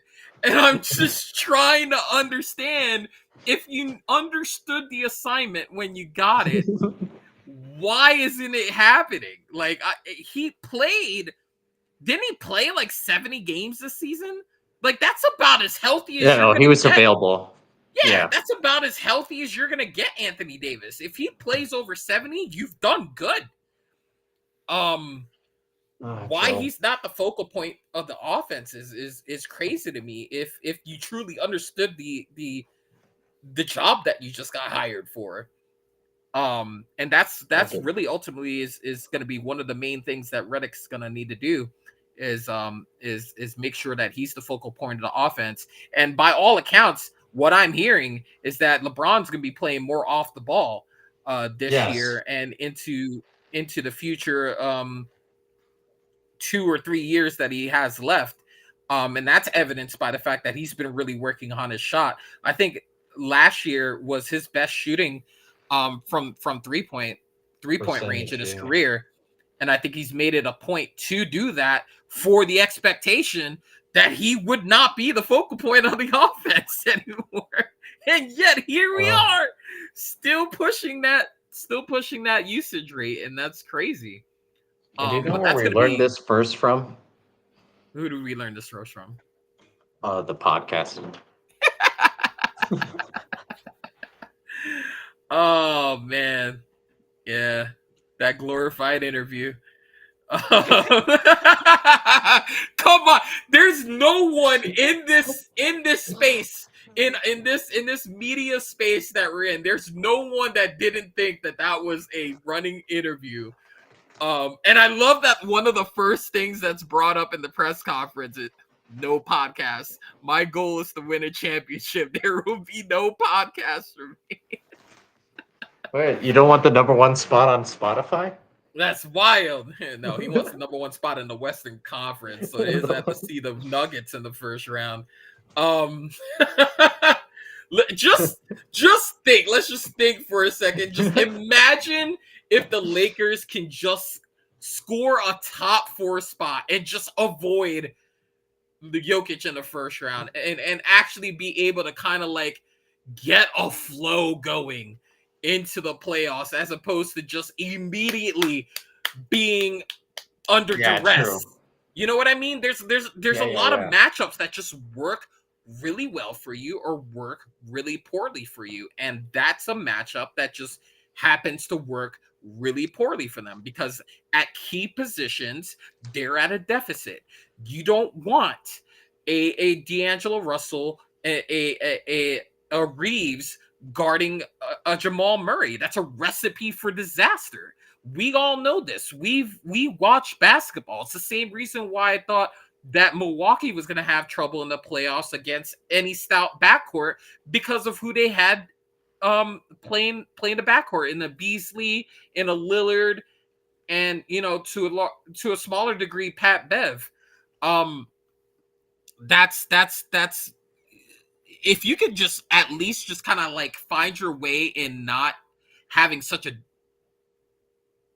really terrible matchup in the first round and actually, maybe get some wins under your belt, maybe you feel a little bit better about your chances moving forward. But when you got to play Denver off rip, it's like, oh, all right, awesome. Let's just play the defending champions in the first round. That's awesome for us. All right, looks like we got Walter in Toronto.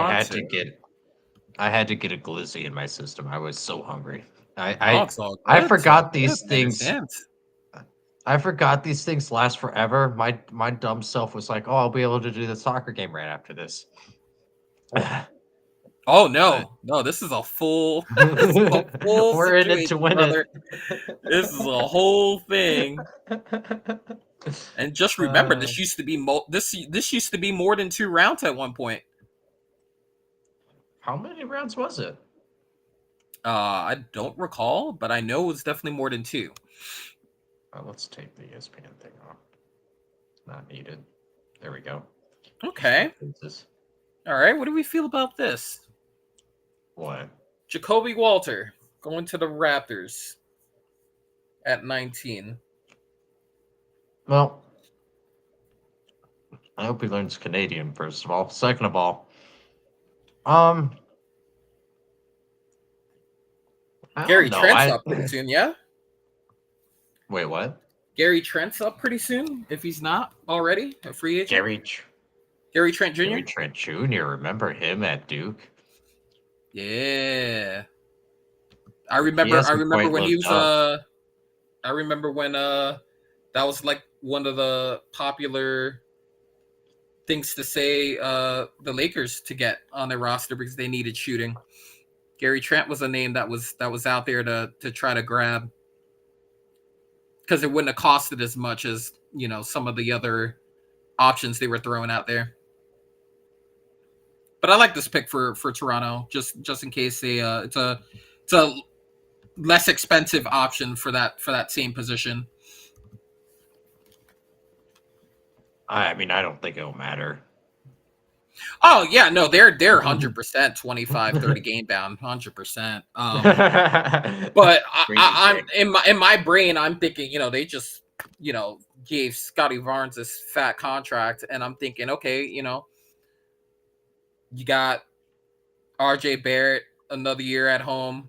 It was a mid-season situation coming back to Canada, so you know he's um I'm looking forward to see what his development is. I'm looking forward to see what Quickly's development is, and hopefully see them longer together because we didn't really see that last year, whether it was injury or um, you know, obviously Barrett had that death in the family in the middle of the season. I don't think we True. saw enough of them together healthy to be able to make a determination. Oh, you know what, Joe? I want to ask about this because this is related to this. So I see now on the cast as we're waiting for the next pick, Yeah, yeah. and they're trying to get the next whatever. Um, why does it say per Shams the next pick will be this?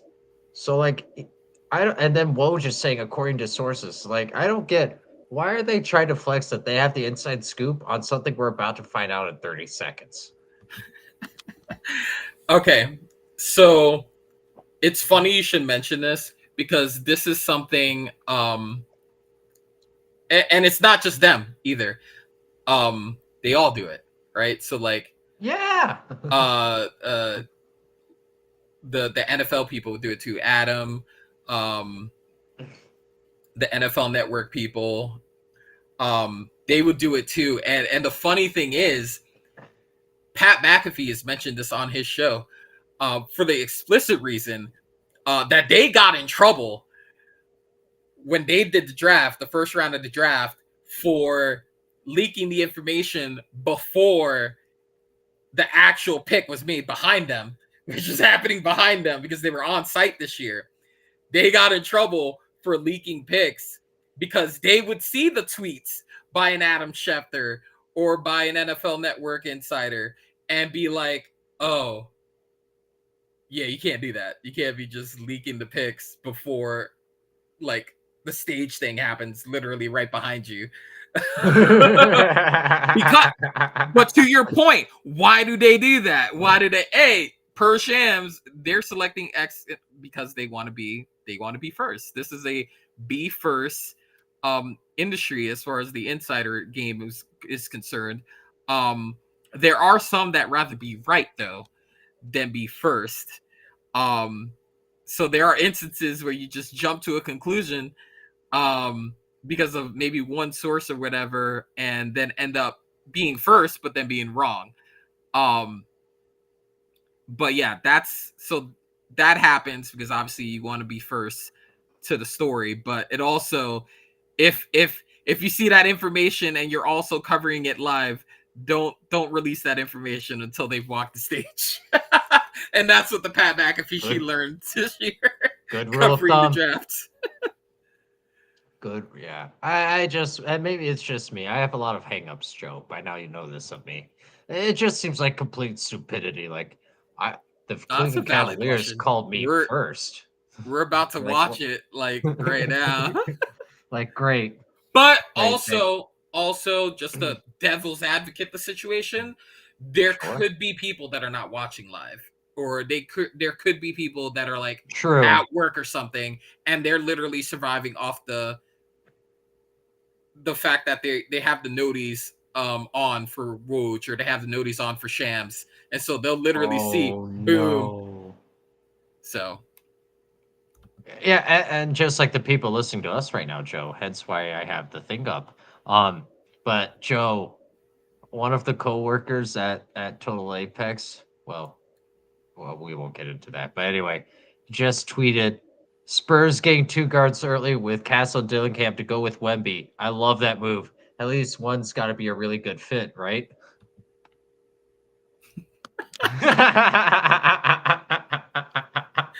And this is why you need to have the whole picture before you shoot first and ask questions later.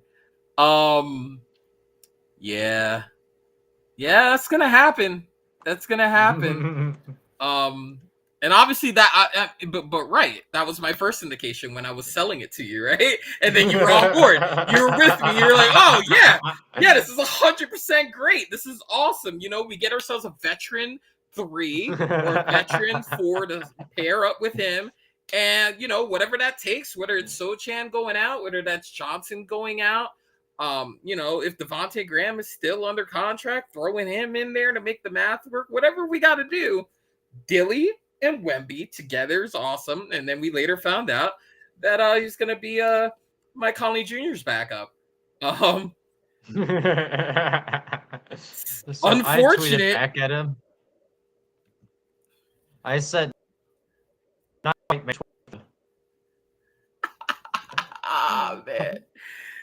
The fact that that's 2030 and I'm so 2031, bro. The fact that there are actual sites that are dedicated to keeping track of that talent. When I tell you the site that I found is keeping track of this, it runs from 2028 all the way to 2032. There's a 2032 list with 50 kids on it that are literally probably just now going to middle school.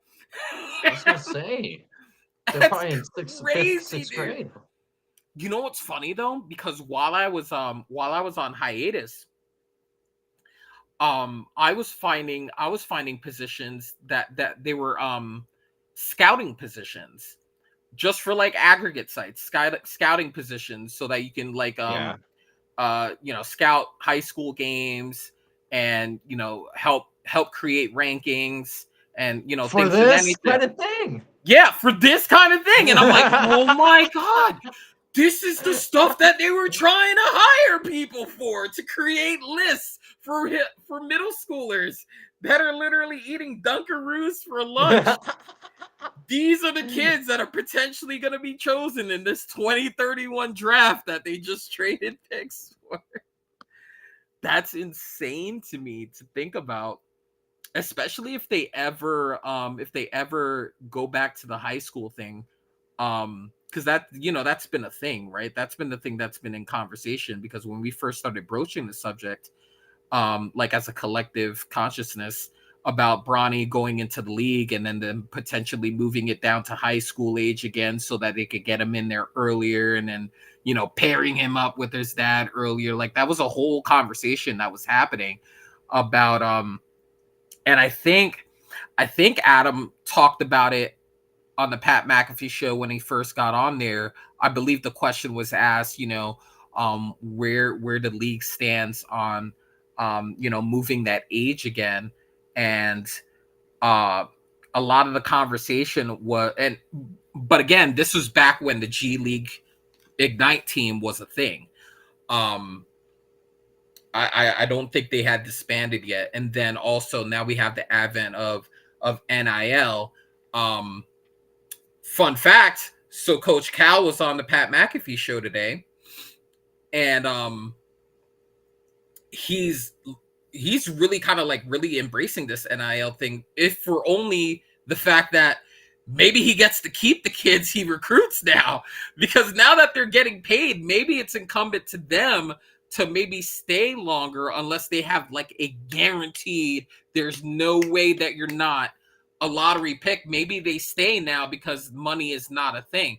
Before, he never used to argue, and he said this on the show, he never used to really fight a kid if they give him, you know, hey, listen, you know, my mom is working 3 jobs to even get me to college. You know, if it was like a money situation where like, you know, he's the bringer of the family out of the crap that they're in type situation, he's like, yeah, do what you got to do, you know. But one thing that I did want to mention to you that I think you'll find great, just because of my relationship and how I feel about Coach Cal. He said this, and it's a rough quote. Um, it's like, you know what? I'm probably gonna have 4 kids go today, meaning 4 of his kids from Kentucky, and it's like, but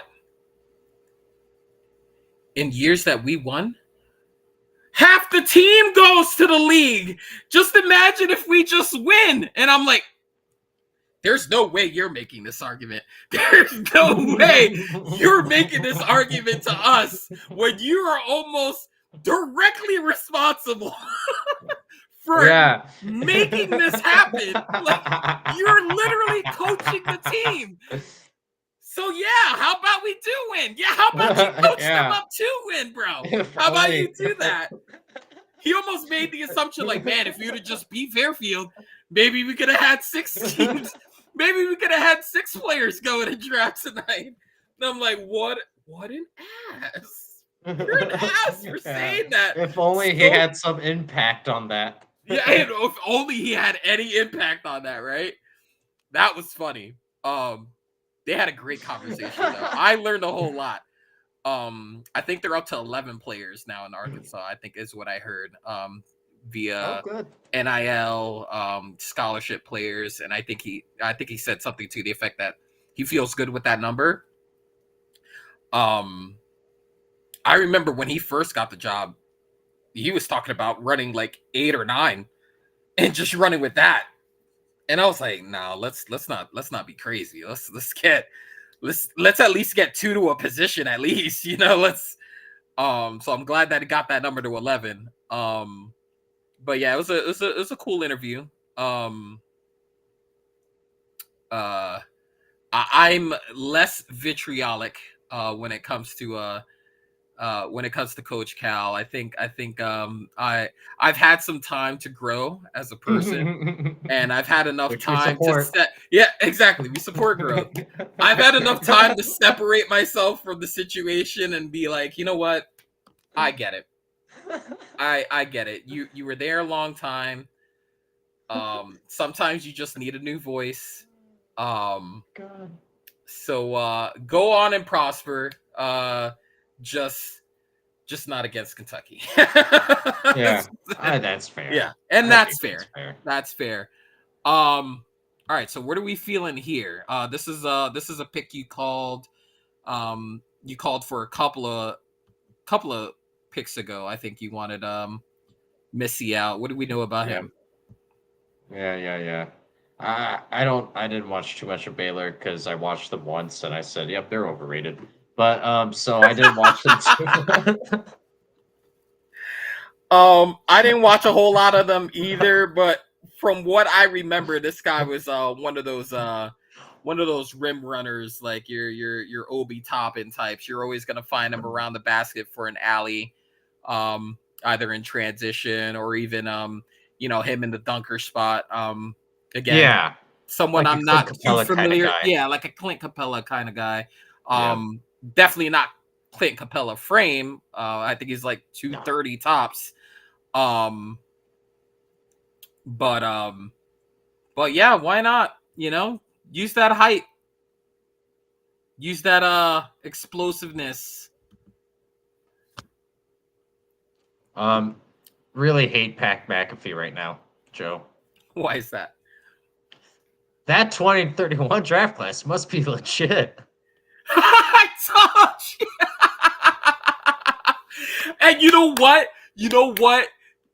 He's had that conversation. He's had that conversation on the show before. When people trade for future picks like that, he's one of the people that I always hear say is like, what is this kid in like elementary school right now? Why are we trading for a pick so far down the road? You don't even know. This guy's eating ice cream somewhere in a lunchroom. Like, he's one of the main people that when he sees that kind of futuristic trade like that, you're like, wow, that's crazy. That's absolutely insane. I absolutely hate my life right now. Oh my god. I'm so glad you found that, because he is one of the people that I notice that says that when it happens. Like, oh, okay. Who are you gonna get there? Like, That kid's in a lunchroom somewhere. Oh man, that's hilarious. Yo, we got 24 and 25. I'm here for it. I can't wait. I can't wait for our future wings. We're just gonna, bro. Yo, the Knicks are gonna be Wingstop, bro. We're gonna have so many wings on our team.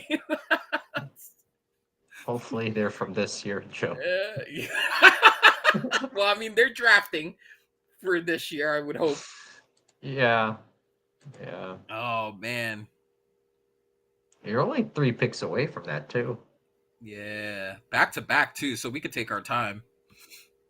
I'm just so Joe, you know how like we had the AET Fox tournament, that was a running gag. This Yeah. will be This is gonna be the running gag. Yeah. Yeah, we're gonna just start projecting future drafts. It's like, yo, you know, that 2032 class is gonna be crazy. We're gonna be like 2029. We're gonna be like, man, 2037 cooking right now. Sucks. Bum. And they're literally in middle school, bro. How could you trade for that Trash. one? Like, oh, Phoenix is trading. Remember when Jordan went on the tirade? It was like literally firing everyone because they couldn't. Yeah, because they couldn't beat these dynasties that happened. So, oh, you couldn't beat the Bulls in the '90s? Trash. Should have fired the coach. Oh, you can't beat the Kansas City Chiefs? Trash. Done. Fire him. Gone. Oh, you couldn't beat the '90s Cowboys? Trash. Get him out of here. Get out of here. Those Jerry West Lakers teams that couldn't beat Bill Russell and the Celtics, trash. Get them out. Get out. No, it's crazy. Like, there's no way. Like, I mean, some teams are just that good. You know, some of them are just that good, and they get on such a roll that it's just like, which is wild in this day and age right now. And that's why a lot of people praise the Patriots to have had such a run that they had in the free agency era, where there's salary caps and, you know, players that want money. I mean, granted, it does help when the best player in your team is continuously taking less so that you can acquire this talent. Yes. But even then, towards the end of his tenure, they were not acquiring that talent.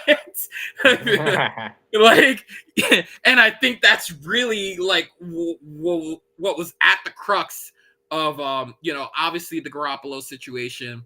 Obviously, you know, there was the notion that, oh, Brady's done. Boom. He goes to Tampa Bay and wins one anyway. There's that aspect of it. But also you got to remember that before that pick six in Tennessee that ended his New England tenure, there was a sentiment that they weren't getting the right talent at that point in time. So all that money he was taking less was not making the team better. Taking the haircut, right? Yeah, you know what I mean? So it's kind of like, I get it. Oh yeah, totally fair. But yeah, I mean, that's like why they've all seemed to have parted, or not parted, the opposite. It's all when agreeable now. When they looked fine at the roast. When he was on the Pat McAfee show, spoke very glowingly about Bill, and you know, Pat did try to bait him a little bit. He did, you know, describe the scene of, you know, what do you feel like? Did you at some point like feel like, I'm not 22 years old anymore? Why is he talking to me like I'm 22 years old anymore? And talked about all the outside noise that we're talking about. Oh, it was Bill. Oh no, it was Brady. And he handled that conversation really well, praised them in the process. So I think they're in a place now, you know, removed from the situation where they're, you know, in a good place now. Bob and Bill, different story, right? right. A little different story, right? You know, he did just fire, you know, the greatest coach of all time, right? So, or mutually moved on. Yeah. But let's be honest, he was fired, right? Get your ass out of here, Bill. Yeah, get out of here. What have you done for me lately? So yeah, no, it had nothing to do with the fact that, you know, they had a defensive coordinator and a special teams coordinator running the offense. Had nothing to do with that. Had nothing to do with the fact that I have a whole nother theory on that actually, but I don't want to muddy today's conversation with that. But we'll get to that another day, Joe. fair. Nuggets, and it's all about casting blame, which I happily do every day on here. But anyway, Nuggets trading up. Spoiler: it's Robert Kraft's that fault. And they get Holmes, Okay. Deron Holmes. They gave up. It looked like a bunch of second round picks for it when I took a quick glance of that. I don't know All too right. much about Deron Holmes because I didn't watch too much of the Dave Flyers. I would just look and be like, oh my god, they're winning the A10 again. Good for them. They're always a trendy like double digit seed that you always choose to beat Right. a higher seed. They're always like a Drake or like a VCU if you see them 11-6. They're one of those trendy picks that you always choose as a double digit seed if you see them in there. Now that's a very interesting trade though. If so the Nuggets traded up to get this player. Is that what I'm seeing? It Yeah. says via It, Phoenix. Okay. they did the trade swap, and it looked like they also Okay. gave up the second round pick for Okay. this. Well, if Yes. they got multiple picks for that, that stands to reason because they again have so much money Right. tied into the big three over there that they need to get players for cheap. I do believe Drew Eubanks declined his player option, so he's on the open market now. This could be a pick in response to that, as far as like front court help is concerned. For the cheap, him being a rookie. So that could be in response to that. Listen, they need a lot of talent for cheap, Phoenix. So for Yes. them to get multiple picks, even in the second round, anybody's gonna help at this point. Just to be able to field a roster, and you just gotta hope and trust in the development. Plus, they got Coach Bud now, who he you want him coaching veteran talent. He's not the grower coach. He's not the one that hire a bunch of kids and then they grow into a situation where they could win a championship. He's the guy that you get to coach when you've already got the core in place. So that's their situation. They have a core in place. You can argue whether it fits or not. Obviously, last year it didn't look like it fit, right? So, um, that all being said, I think you have a better chance with him at coach, where he's already used to dealing with multiple personalities, um, to see where they end up. But I do love the fact that they got multiple picks on here so that you could feel the squad. That's not going to cost a fortune. So kudos on them. And Denver is kind of like in this mode where like it's a luxury to have draft picks at this point. Like they're pretty close to the point where they're going to end up having to make some tough choices. Like as far as KCP is concerned and Gordon is concerned, I wonder how long you're going to be able to keep those two with your dynamic duo moving forward, because that championship is only going to offer so much equity. At some point, you may want to go back and just get paid. But it was again fair enough. Could blame anyone. Yeah, I mean they got the ring now, right? Well, Gordon was traded in there, right? So like they got him via trade. KCP was a signing, but also like he's kind of like in that mercenary role. Like he takes those 1 year, 2 year deal situations with options so that he can, Yep. raise his paycheck on the back end. A little flexibility. Yeah. Like the deal that I want Isaiah to sign. Like get yourself a player option, Isaiah. Don't take less for too long now. Listen, Got a short window. I There. want you to get your money now. I want you to get your money, but also I appreciate you taking less. Really appreciate the solid you do us if you're able to do that. God. Joe, so I'm trying to get updates across the Twitter sphere. Yeah. And a lot of who I follow is San Antonio Spurs and Nebraska content. Fine. Um, I'll give you an update on the Spurs side of things. Okay. I am going to put arsenic in my wine. I can't rationalize this. Oh, okay. All right. What Scouting happened? fifth grader hoops right now. BRB. I turned it off after that dumb trade. Scouting fifth graders right now is insane. But so true. It's so true. There's someone in there. I'm telling you, bro. There's someone in their front office right now on the It's so site that I funny. found. They're on the site that I found looking at the 2030 talent. I'm telling you, someone sees the Kobe Bryant from Texas on that 2030 list. I'm telling you. Mark this day, chat. We mark this day. I'm going to go back and I'm going to clip this. And in 2030, if they select a Kobe Bryant from Texas, I'm playing the lotto that night. I mean, it just goes to show. It just goes to show, like, what the hell?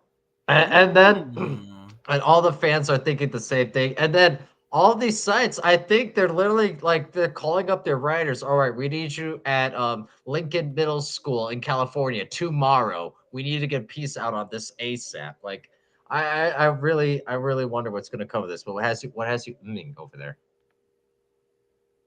It's a very good question. Oh, I like this pick. For the Bucks. Yeah. Defense. Yeah. Well, athleticism, I think, will be his athleticism will be his best asset here. If they could turn him, I don't know too much about him. If they could turn him into like a defensive stopper, it would be worth it.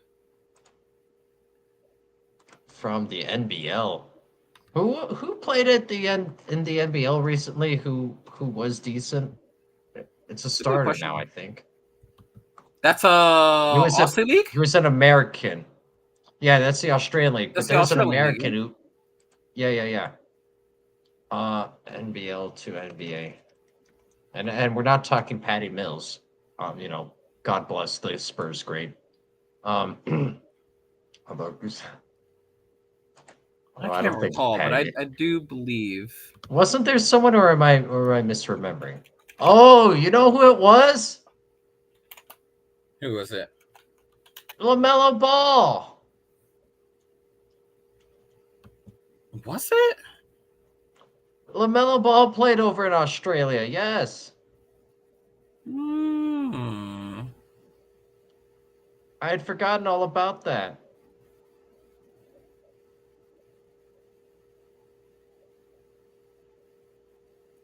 Oh.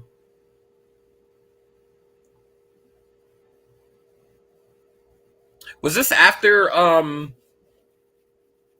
Chino Hills? Yeah. So he went to Chino. He went to right, because his other brother also went into an international league in between. Yeah, they went to a Baltic nation.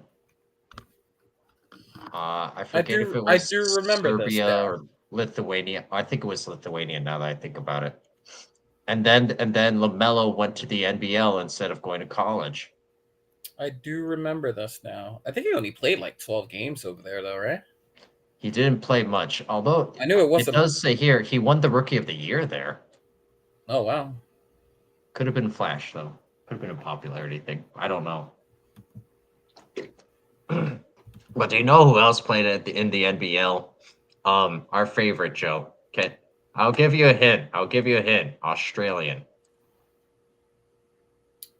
E-Rock's a fan of him. That's a big hint. And we discussed him tonight at length. Yep. Yeah. So that should tell you all you need to know about the NBL right there. Oh, man. The 23rd pick was a waste. Did Ben play over there? Did Ben play for the NBL? No, I don't think so because he went to Montverde. I remember watching some of his Montverde games, Hmm. and then it went to LSU, and then draft. Oh, right. LSU. That's right. See. Yeah, back when he was supposed to be the next LeBron James. I remember watching him after practice trying to shoot 3-pointers, and he should have kept that up. You know what's funny? You know what's really funny though? You know what's really funny? Remember all the crap that we gave remember all the crap that we gave Carl Anthony Towns saying that he took like 15 Oh yeah. shots. Like if Ben Simmons ever told us that if Ben Simmons ever told us that he took that many shots as practice, we would wholesale let him have it way more than we let Carl Anthony take, because at least Carl Anthony has shown proof that he could shoot from back there consistently. Right. Like we would have went hard cap. Like, hard cap, bro. There's no way you're taking that many shots and looking like this. There's no way. There's literally no way. Oh no, Joe. Man. Joe, you're What are we doing? According to sources, as per Woj, your Knicks are trading away the 24th pick. Okay. But it probably means they feel good about who they can get at 25. We traded it to the Wizards, so I'm curious as to what we got from that.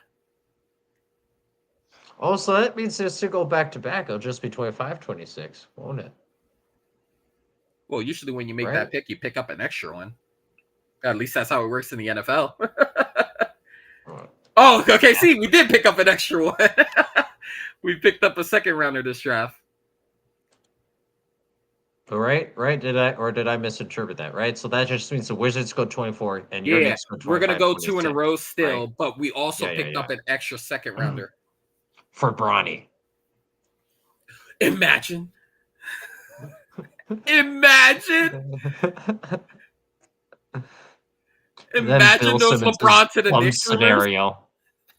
Bill Simmons' dumb scenario then comes true. Just it's for your Knicks.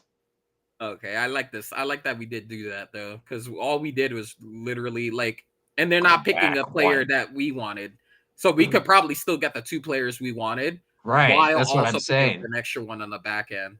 You literally go back one spot in reality. I've forgotten what it was like to have a great front office. Oh my God, Leon Rose, you're a king among kings. And you know what's really underrated about this move, Joe, is you picked up another pick. Yeah, that's what I said. That's usually what you do in for the NFL. This year. Yeah. Yeah, so we picked up an extra and not 7 years from now. 2031 second rounder. We traded down 2 spots and got an extra pick, which again, we're going to need players for the cheap. With all the money we're paying our top 4 players. Oh, yeah. Well, Tom Thibodeau's bench goes 2 deep. For 3 deep. I'll give him 3, right? What if we pick up a 5 here? What if we pick up a 5 and we just say, hey, Isaiah, just go ahead and walk, bro? Wait, what? I don't know what you just said. What? And I said, what if they pick up a 5, one of these extra picks, and just let Isaiah walk? What do you mean? What if they pick up a 5? What if they pick up a center here and just let Isaiah Hartenstein walk? Oh my God. I'm so sorry, Joe. When you said a 5, I don't know what I was thinking, but it wasn't the position. Oh, all good, all good.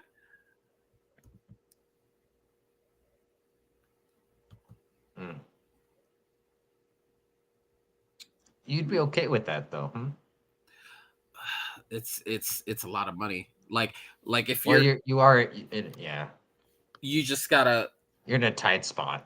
You gotta think like, we don't have bird rights on Hartenstein, so it's like we're gonna have to be like working on the fringe, like mid-level, or Yeah. one of those contracts that allows us to go over. I just worry about that. But I mean, they're operating on a window of like 3 to 4 years with the four people that they've signed. The expectation is they're going to extend Bridges when he becomes eligible for an extension. So you're operating with that thought process.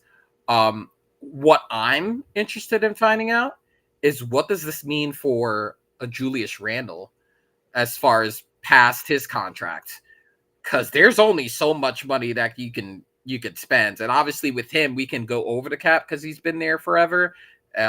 So like the bird rights and whatnot, so we could probably extend them even far beyond the cap. But like, how much money are we going to commit to that? Because he's been getting nicked up himself.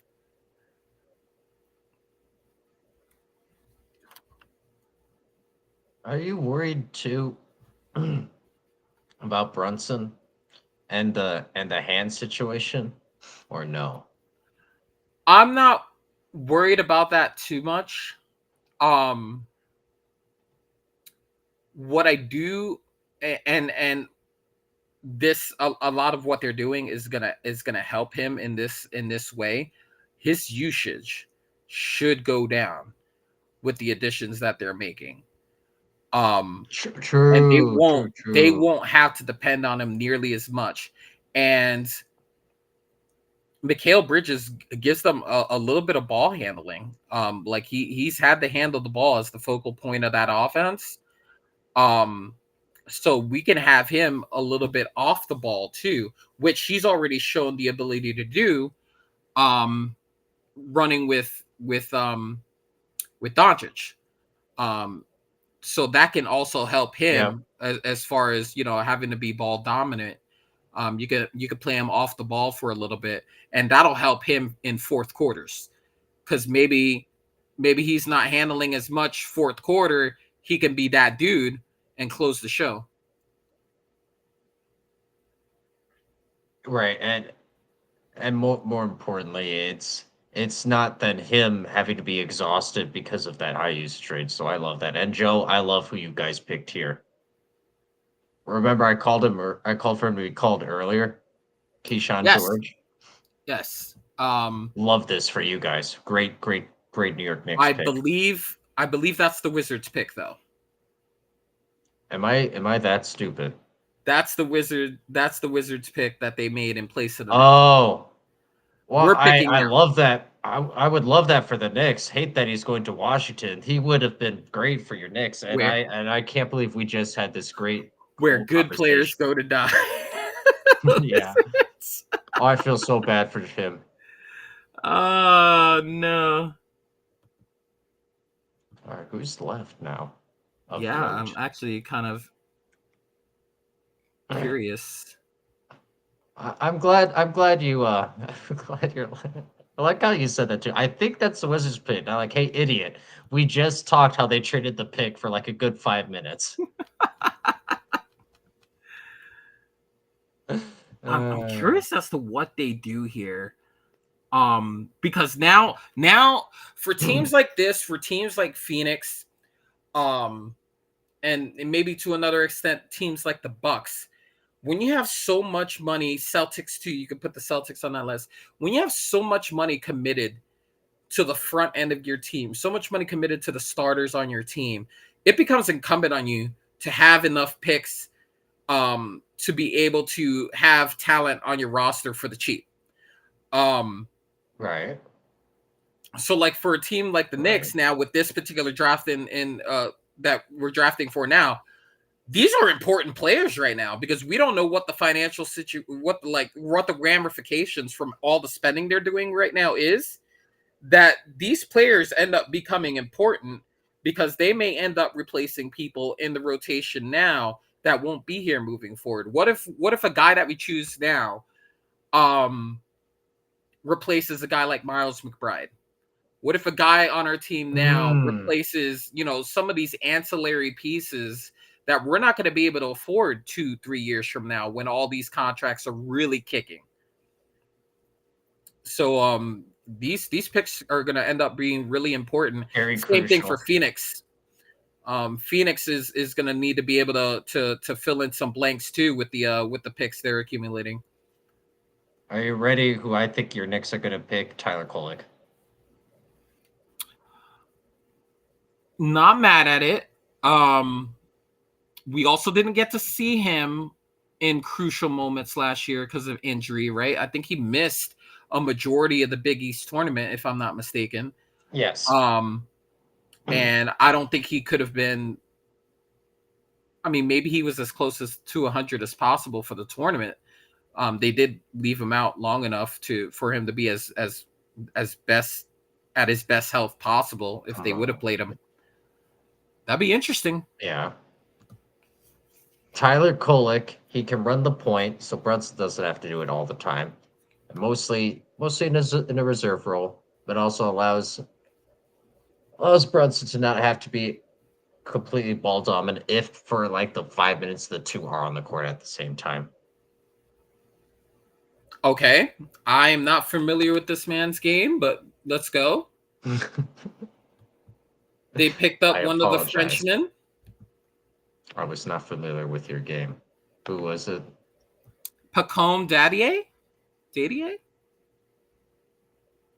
I think you're as close as I'm gonna get to it. Which, I mean, I'm part French, so I'm really doing a disservice to part of my heritage here. Dadier. Wait, how'd you say it? Sorry. Dadier? That works for me. Dadier. I can't even find. Oh, there we go. Pacome Dadier. 6'8", 6'9". I mean, Buddy's averaging 6.4 points per game. Yeah, he seems like a stash player to me. He seems like a guy who's gonna stay in France, and then we'll bring him over once the roster gets too expensive. That's what this guy screams to me. Oh, it's even worse. It's even worse, Joe. But I will say, do you know what's nice about this pick? What's that? Is that he's a player who's going to play this year and not in 2031 for you. So I'm happy for you in that regard. Listen, some of these guys get stashed for a very long time, man. I mean, he might not hit the league until 2031. You never know. He may stay out in one of those French Clip it. teams. Clip it. But no. So it gets a little bit worse. Well, maybe not worse. He's only 18 years old. So to your point, he might legitimately get stashed for a bit. But he played for the Paris basketball team. Good. But he wasn't there.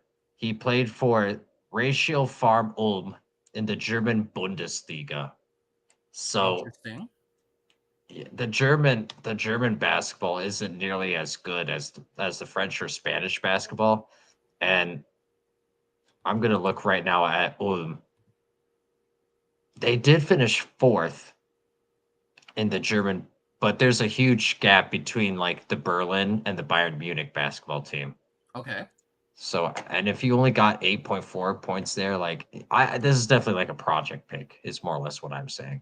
That's just me looking at stats and at the raw, just at a glance. You know what I mean? Yeah, But no, the Knicks clearly like something.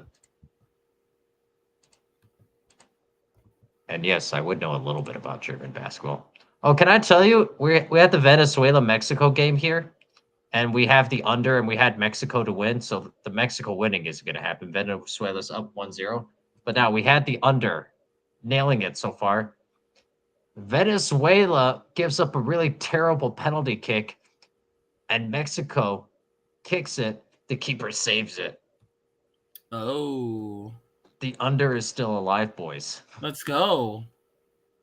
But But yeah. So now who do you want from all these players? Do you want the Juan Nunes guy, the guy from Spain? Do you want Kevin McCullough from Kansas? Justin Edwards from your Kentucky Wildcats? I mean, I wouldn't mind a 5 here. I mean, if you don't think it's financially feasible to bring everyone you want back, you gotta have talent on the cheap. You just do. Ooh, what about Terrence Shannon Jr.? That would be interesting. Right? That would be interesting. Oh, the stadium, they made a mistake, Joe. They said that Ulm is in France. It's not, it's in Germany. Oh, okay. Look at me, journalism. But no. Remember Journalism.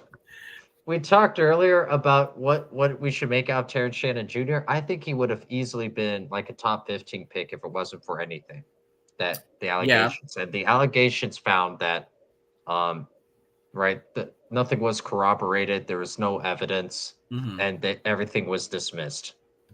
So Yeah. for me, that means I can move on, and I think a lot of teams will move on. But there is still Yeah. that stigma, I think. Yeah, and Regardless, I'll and we get it, right? So like you yeah, when and a lot of people all have their draft boards differently, right? They have green flags, yellow flags, red flags, and then these type of situations usually serve as tiebreakers. If you get like a situation where you like a couple of yes, guys in this area, maybe you take the one with the lesser of the character yeah, risk and go with a safer pick in that section. But if and I would think that a lot of these guys have done their due diligence and doing their backgrounds and combine and all that kind of jazz, that they have all the information that they need to make the decisions at hand. If he passes, if he crosses all, dots all the I's and crosses all the T's for you, and your background says, hey, X, Y, and Z happened, character issue, is pretty clear, then, this is a luxury situation. This is a guy that, would have went higher if no, certain things, yeah. and then you catch him where you catch him. This is a value pick. Obviously, if he's green lit on your background. I wonder. Do you think the fans will care? The New York meet. Well, look at me already saying he's going to New York. But either way, you know what I'm saying. Do you think it will continue to be an issue or no? Well, he'd be going to New York, right? So like bright lights. I'm not sure, but well, it looks like we won't have to worry about it anyway because we selected Dylan Jones. Who? What? Yeah.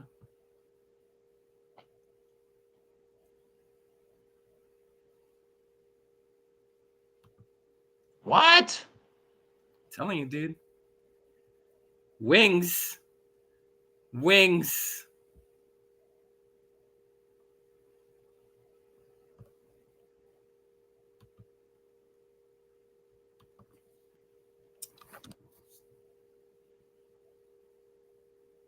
Oh my gosh, you're talking about he can't shoot?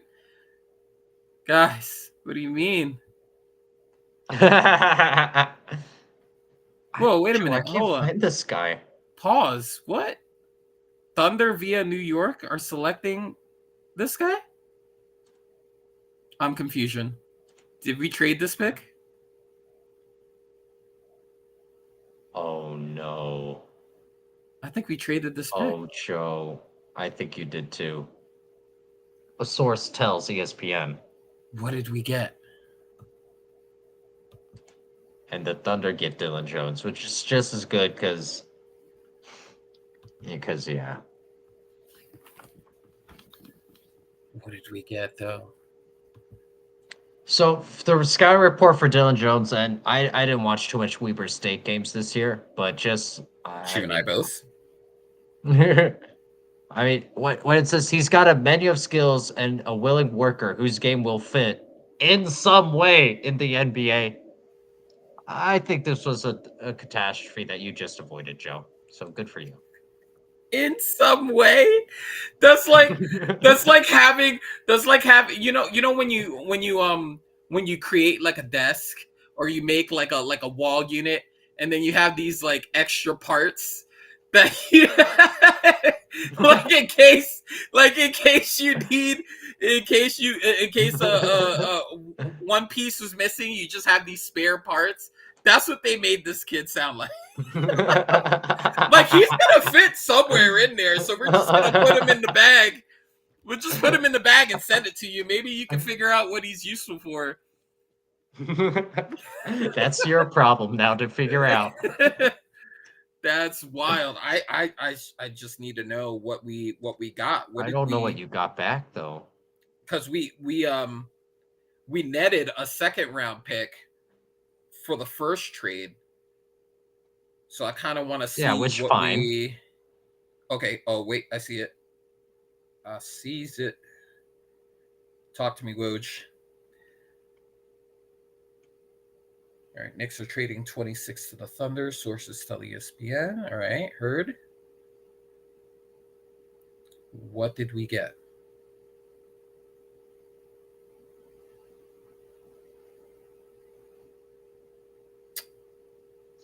We still don't know.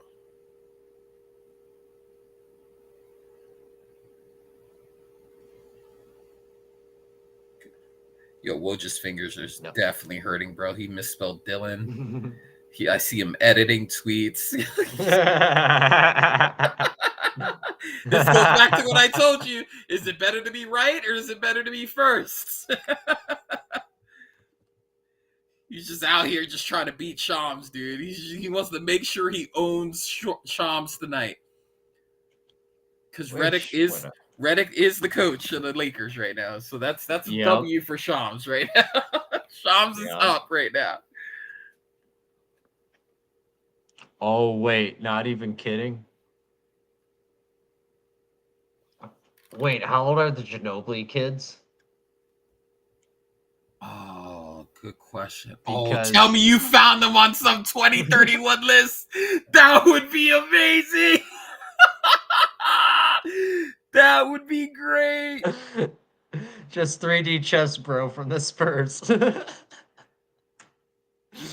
Just holding that war chest, brother. Oh, are you ready? Are you ready to be mad at Skip Bayless? Or I don't even know if you'll be mad. But he tweeted this out a little bit ago. This is what he says. I'll say it again. How did Coach Cal's Kentucky flame out the SEC and NCAA tournament with Reed Shepherd and soon-to-be drafted Rob Dillingham in its backcourt? Arkansas, beware. Oh. Okay. Right, that's an odd attack, isn't it? Meh. I don't know if he's wrong, but that seems a little odd. What did your Knicks get from that? Oh, 14. What? The Twins are 14. Dante and Nicola are 14 years old right now. So 2028 is directly in play. They can start right now in the Argentinian League. They could get 4 years of pro basketball experience, be ready for the 2028 draft. Maybe you convince them to stay over. Oh, wait a minute. I got it. Oh my God. It's amazing. It's genius, right? So they're 18 in 2028, right? So they can play on a professional Argentinian league for a couple of years, puts them in the 2030 draft. Okay. If they feel like they're not ready, you can always go ahead and draft them, but then stash them, right? And then you get something else another lineage with the 2031 pick, and then you just restart the process. And you know what's going to be the craziest part of this? I think Pop might be crazy enough to still be coach. I think Pop will be crazy enough to still. I think he's going to try to break Marv Levy's record as the oldest coach ever to live. I think Marv Levy for the Bills like in his 70s coaching the Bills? I think Pop might shoot for that, bro. I think he might do it. And he's gonna handpick his successor. Yeah, it'll be Manu Ginobili then. Imagine. Oh man, What? Woj. Minnesota's targeting Terrence Shannon at 27. Oh, what did your Knicks end up getting?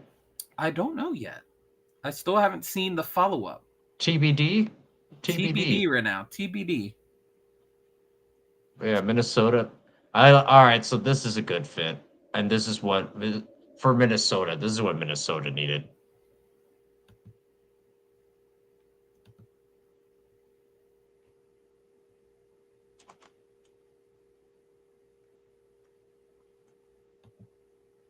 Shannon Jr. and Anthony Edwards pairing for years to come. I like that a lot.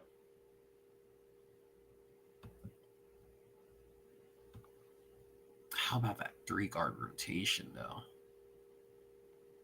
What? So how about that 3-guard rotation, though? You got Dilly, Terrence Shannon, Anthony Edwards, Mike Conley. That 4-guard rotation. Oh, you know what your Knicks got? What did we get? You got 5 second-round picks from 25 to 2027. From 2025 to 2027, sorry. Where do you see that? So you drafted Dadier, that's on Courtside Buzz right now, and the Tommy Beer. He's like a Knicks insider. But yeah. So you got 5 second-round picks for next year through 27. That's what you got to do. You gotta supplant this roster, needed, right? Yeah, I mean, listen, yeah, athletes for cheap, and that's what you're gonna have to do. You have to work the outskirts of because your typical regular roster construction is thrown out the window when you're capped out like that. So basically, they have to either build through the draft or minimum contracts. At least if you're building through the draft, there's an upside. You have something that you can work towards. Whereas on minimum contracts, they are who they are. There's a reason why they're minimum contracts.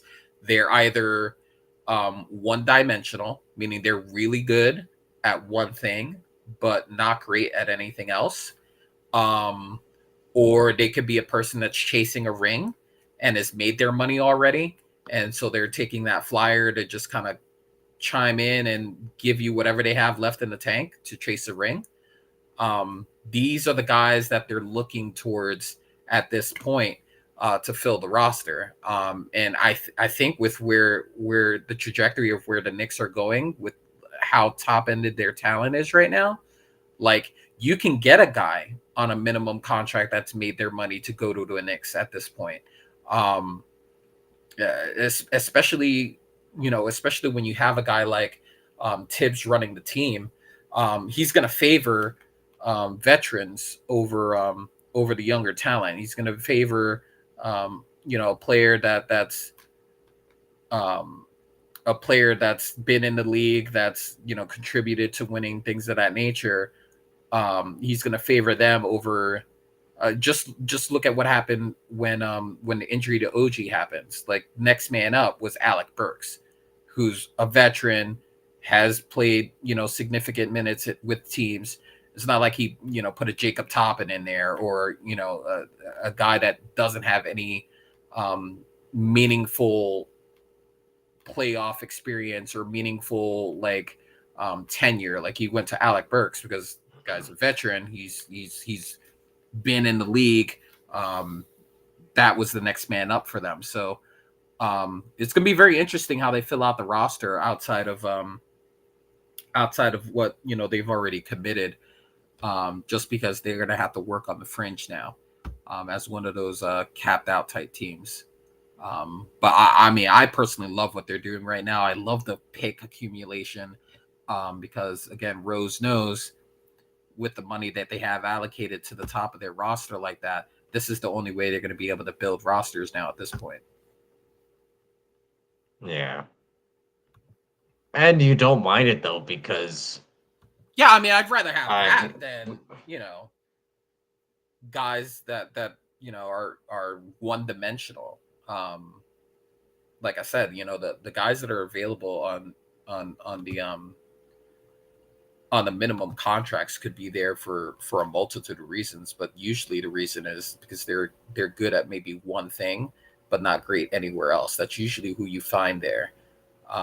With the off chance that it's a player that's maybe past his prime, not as great as he was, but good enough to tag along for this trip to the championship type deal. I would prefer like getting, someone with like an upside that maybe, who knows? You know how many people have come out of the second round and turned into like Jokic? Yes. Was a second round pick. Yes. Some of these second rounders can hit. Now the only drawback, the only problem that I have, like as far as the Knicks are concerned, is they've never really been, at least in the era that I've been super following them, they've never been a team that really have been like a grower. Like Barrett, homegrown talent, gone. Kevin Knox didn't work out. Obi Toppin, gone. And I'm just naming picks that I'm quickly gone. I'm just naming guys that were drafted by them and they're no longer on. Frank Ntilikina, gone. Porzingis, gone. Like there's very little carryover from teams that they've drafted because they always try to swing for the fence and trade for a guy and then build around the guy they traded for. Or they build around a guy that they threw a bajillion dollars at. Shout out to Jalen Brunson. Like they're not a growing team.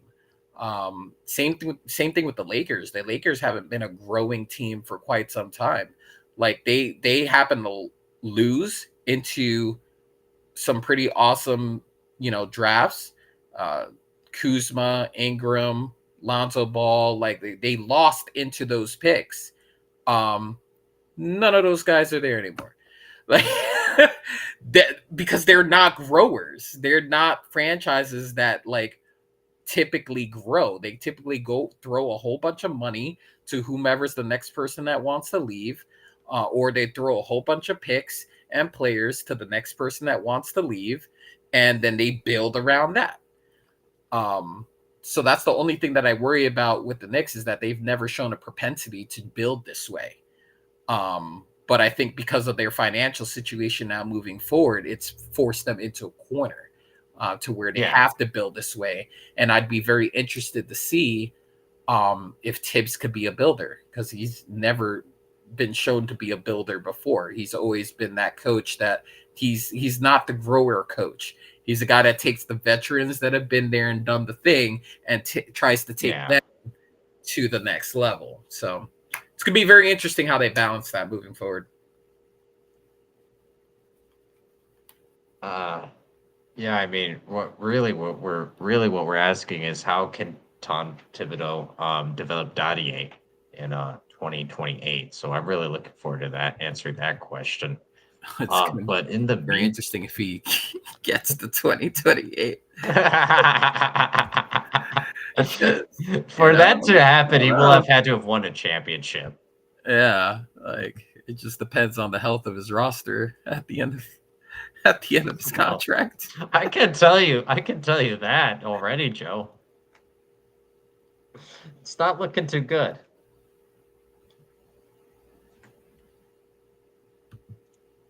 He will be. Well, yeah, I don't know.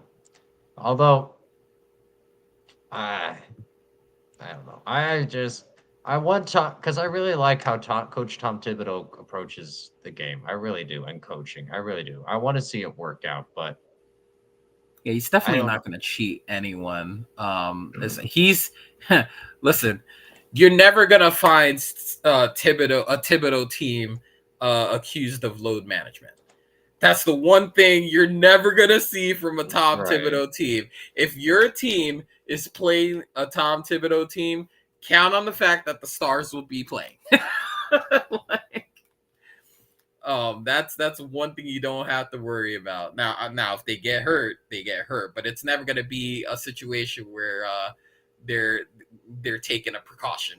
Like, oh no, it's a rest day. No, we don't get those. We don't get those here. Which is, a little more New Yorkish than not. But I don't know, Joe. Fair. I, I wonder if something has to give, or if he can really win this way. That's really where my hemming and hawing is stemming from at the moment. Well, I mean, they have X amount of second round picks now between 25 and 27. Next man up, someone goes down. Someone in there is going to have to start playing some games. It's like, that summer league for the summer league for the Knicks are about to be so lit, bro. They're about to get so much. They're going to be playing 40 minutes a game in the summer league.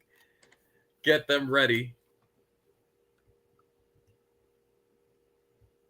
But are we done here? There's one more pick. Did it already come out? Am I behind again here too? Um, The final pick of the first round. Uncertain, to be honest. I personally, I got the Collier pick. Oh no.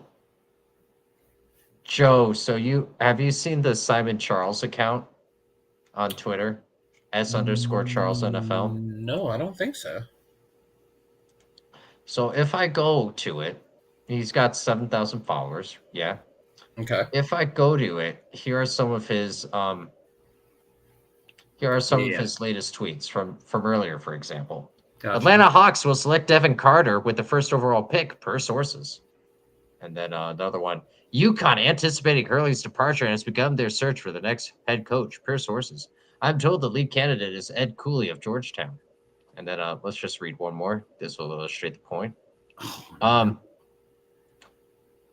Dan Hurley signed 6-year deal with the Los Angeles Lakers. Sources tell me. So, right, like this is obviously not an account to be taken seriously. Like I No. think he's just trolling. no, 100%. Which good for him.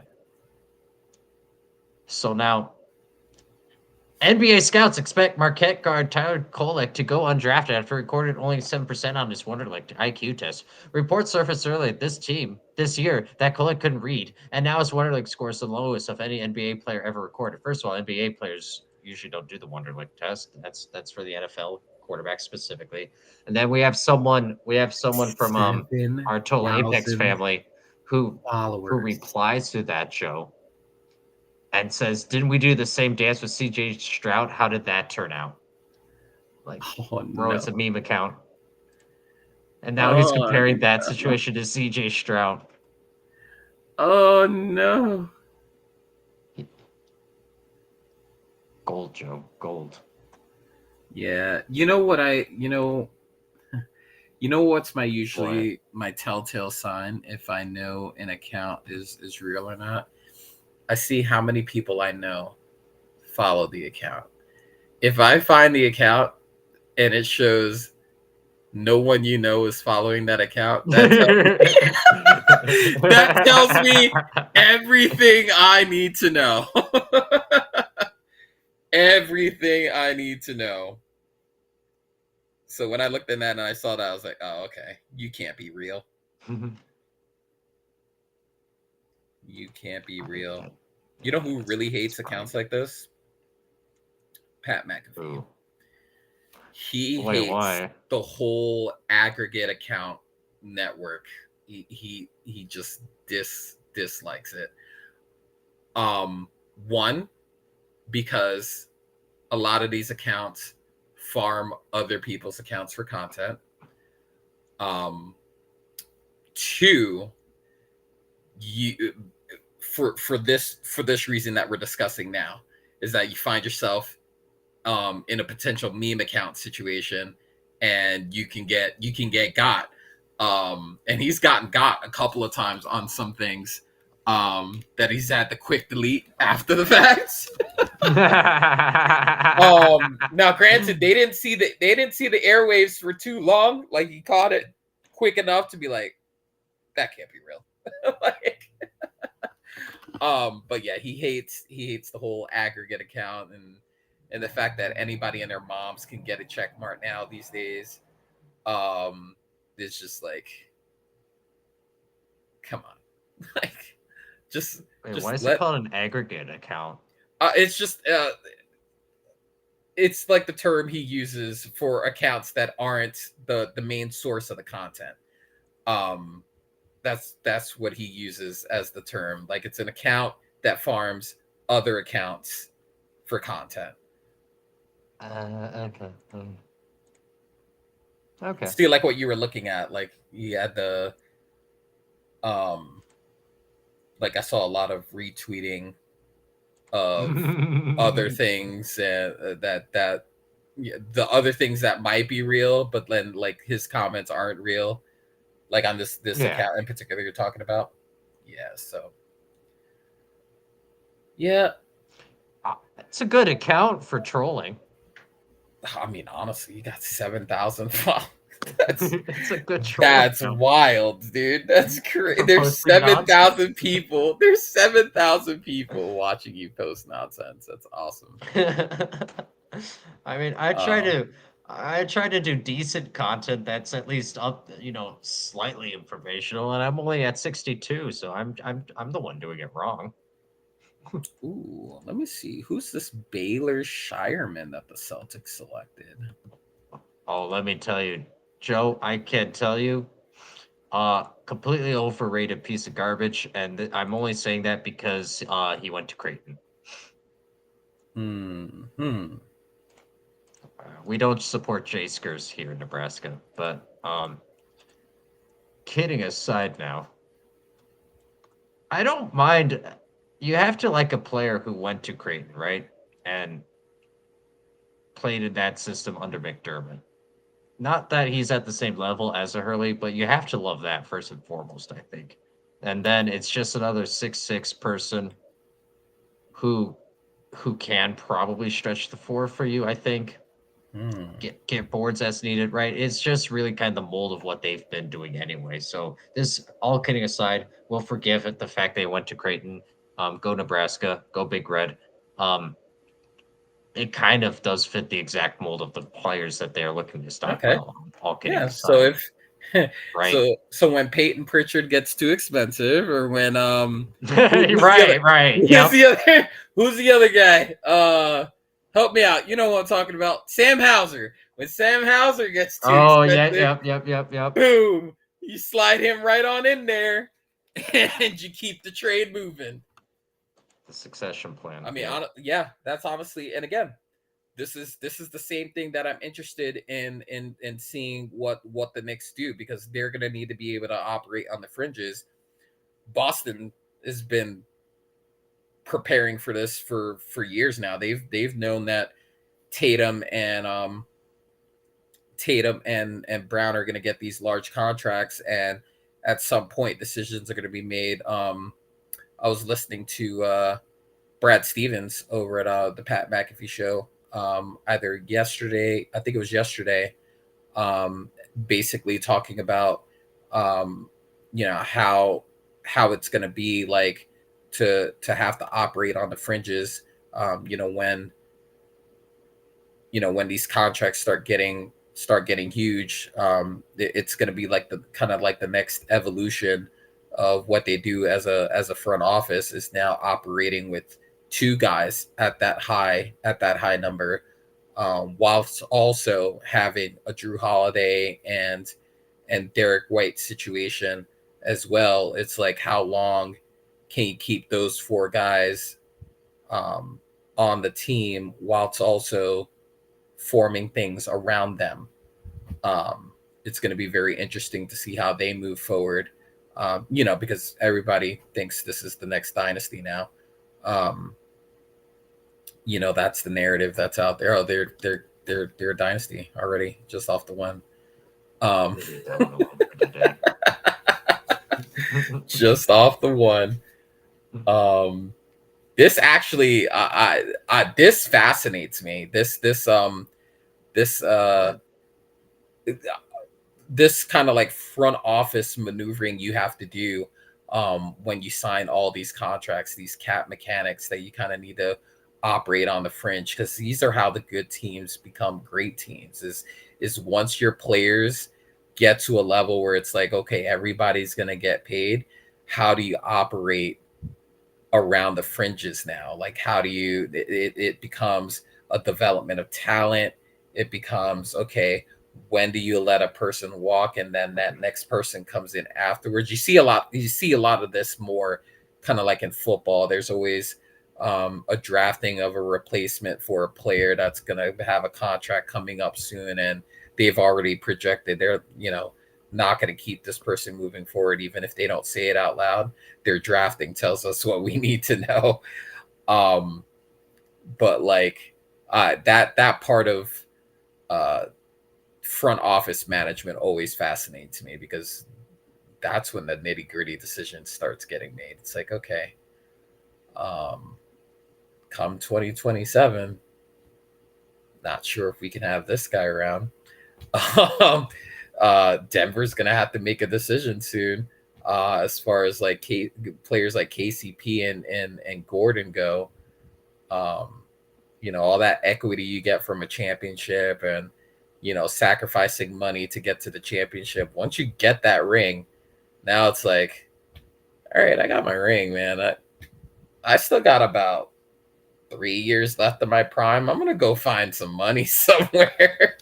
And if I want to get back after I get paid, yeah, go for it. But some of these guys are gonna be like, yeah, that's why I like that whole Isaiah thing.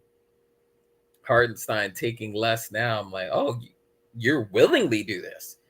Oh, well, if you're just going to go willingly do it, just make sure you get yourself a player option on the back end, so that once you outplay this contract, you make sure you get your money afterwards. And I think that's kind of like, I'm not him, but my thinking is, I think he had such a great experience this year, and the time that he was allotted in the Yeah. lineup because of Mitch Robinson's injury, kind of thrusted him into having more minutes, and just the style of play just really like raised his value.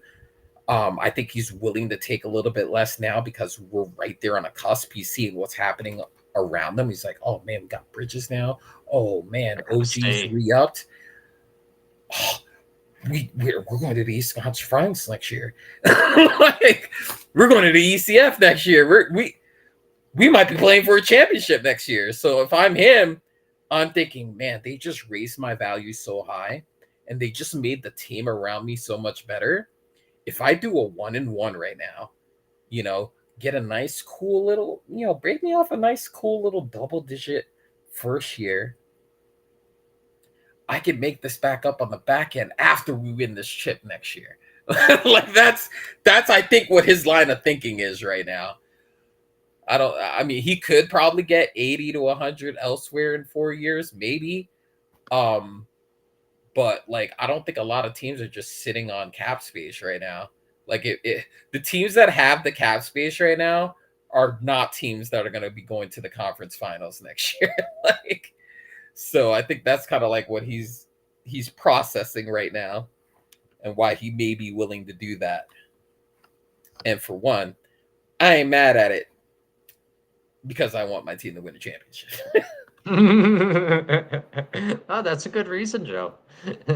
And let's keep it real about this too. Like, if you're in New York City and he saw what it's like when New York is winning, there isn't there isn't going to be too much of a better atmosphere in American sports. and he sees what this team can do. He obviously likes the system that Tom Thibodeau has, so it 100% makes Oh man, sense. And that place was crazy. Those old Knicks out there, bro. John Starks was literally on the flipping court, bro. I don't know how you get away with that, but this man was literally on the court coaching the team, bro. I'm like, yo, John, you need to sit down, bro. You gotta give yourself a health issue, bro. He was fired up, man. That man was like, he that team got that fan base so rabid, and I think the combination of them and the Rangers hockey run, I think the combination of those particular franchises being good again, and the fact that we're devoid of that in the football area, and the Yankees can go either way. We know the Mets are going to suck. They're going to continue to suck. Um, Shout out to Francisco Lindor and the Mendoza line. Um, I feel like because we're starting to see some success there, it's almost like reinvigorated sports fandom amongst the New York sports. So I think a lot of that has to do with that. That's what's getting like the former Knicks out there, and um, seeing them do well. And you always hear the argument that, oh, the NBA is always better when the Knicks are good, or the NBA is always better Mhm. when you always hear that argument because you want to see the bigger markets be relevant. Um, because of the amount of people that watch, the amount of people that live in those areas. Um, but like seeing that Indiana series and seeing the series before that with Philly, like the amount of just fiery, like it was loud in there. It was loud in the Garden. It was good to see that again, and you almost forget that James Dolan's the owner of the team with how great the environment is in there. You forget that our owner sucked at one point, and he still sucks to a certain extent, but at least he's done it in a way that it keeps him out of the forefront. I think we can all agree that ever since the Oakley situation, we haven't heard too much about Dolan. Like Right. he's largely kept himself out of bad press. And I don't know if that's their PR or you know what I mean. I don't know if that's him just changing over a new leaf, or just the PR. Like, was like, listen, if you could just not be in the news for stupid stuff, we might actually make more money here. Um, so, but I mean, like I said, to his credit, I haven't seen anything, kind of like that negative stuff, and you see a lot of the former Knicks coming out to the games, and a lot of that was kind of like there's a lot of bridges there that were kind of burned when that whole when that Charles Oakley situation happened. But now I'm starting, Spreewell's out there, Larry Johnson's out there, John Starks is out there. I think I saw Pat out there. It's really good to see that happening. Um, yeah, I just hope it leads to a chip one day. I just hope it's not to win. I hope it's not all for naught. You know what I mean? I don't want to sit here, during that 2031 draft waiting to see if Kobe Bryant goes to the Spurs. I don't want to see. I don't want to have. I don't want the Knicks not having won one in that time period in which we're both pissed off during that draft. It's like I still can't believe we traded Rob Dillingham for this crap. Like, I still can't believe. Imagine if Minnesota wins one. Oh my God. No. Imagine Minnesota wins one in the next 2 years with Dilly as the sixth man of the year, and just look at that. Could have been us. that could have been us right there. That could have been us. And the thing is, and this is just kind of like how these Kentucky guards work. Like, it's never like that first season or that second season, but you get to that third season, you see Maxey, De'Aaron Fox, You know, a lot of these guys, it's not like super immediate. You see that potential, but like that third, fourth season moving forward, you're like, oh, yep. Kentucky guards, man. And that's another thing that Coach Cal was just waxing poetic on the Pat McAfee show today. He was just like, he's like, if you pass, he said this like 5 times today. He's like, if you pass on my guards tonight, like, do you know how many guards I have in the league right now? He spit out stats. I have them here. He said something to the effect of 70% of, oh God, hold on. Let me pull up the stats because I want to make sure I get it correct. Yeah. He said something like, I'll find it here. But it's like a crazy stat. And I'm like, is that real? Is that a real thing?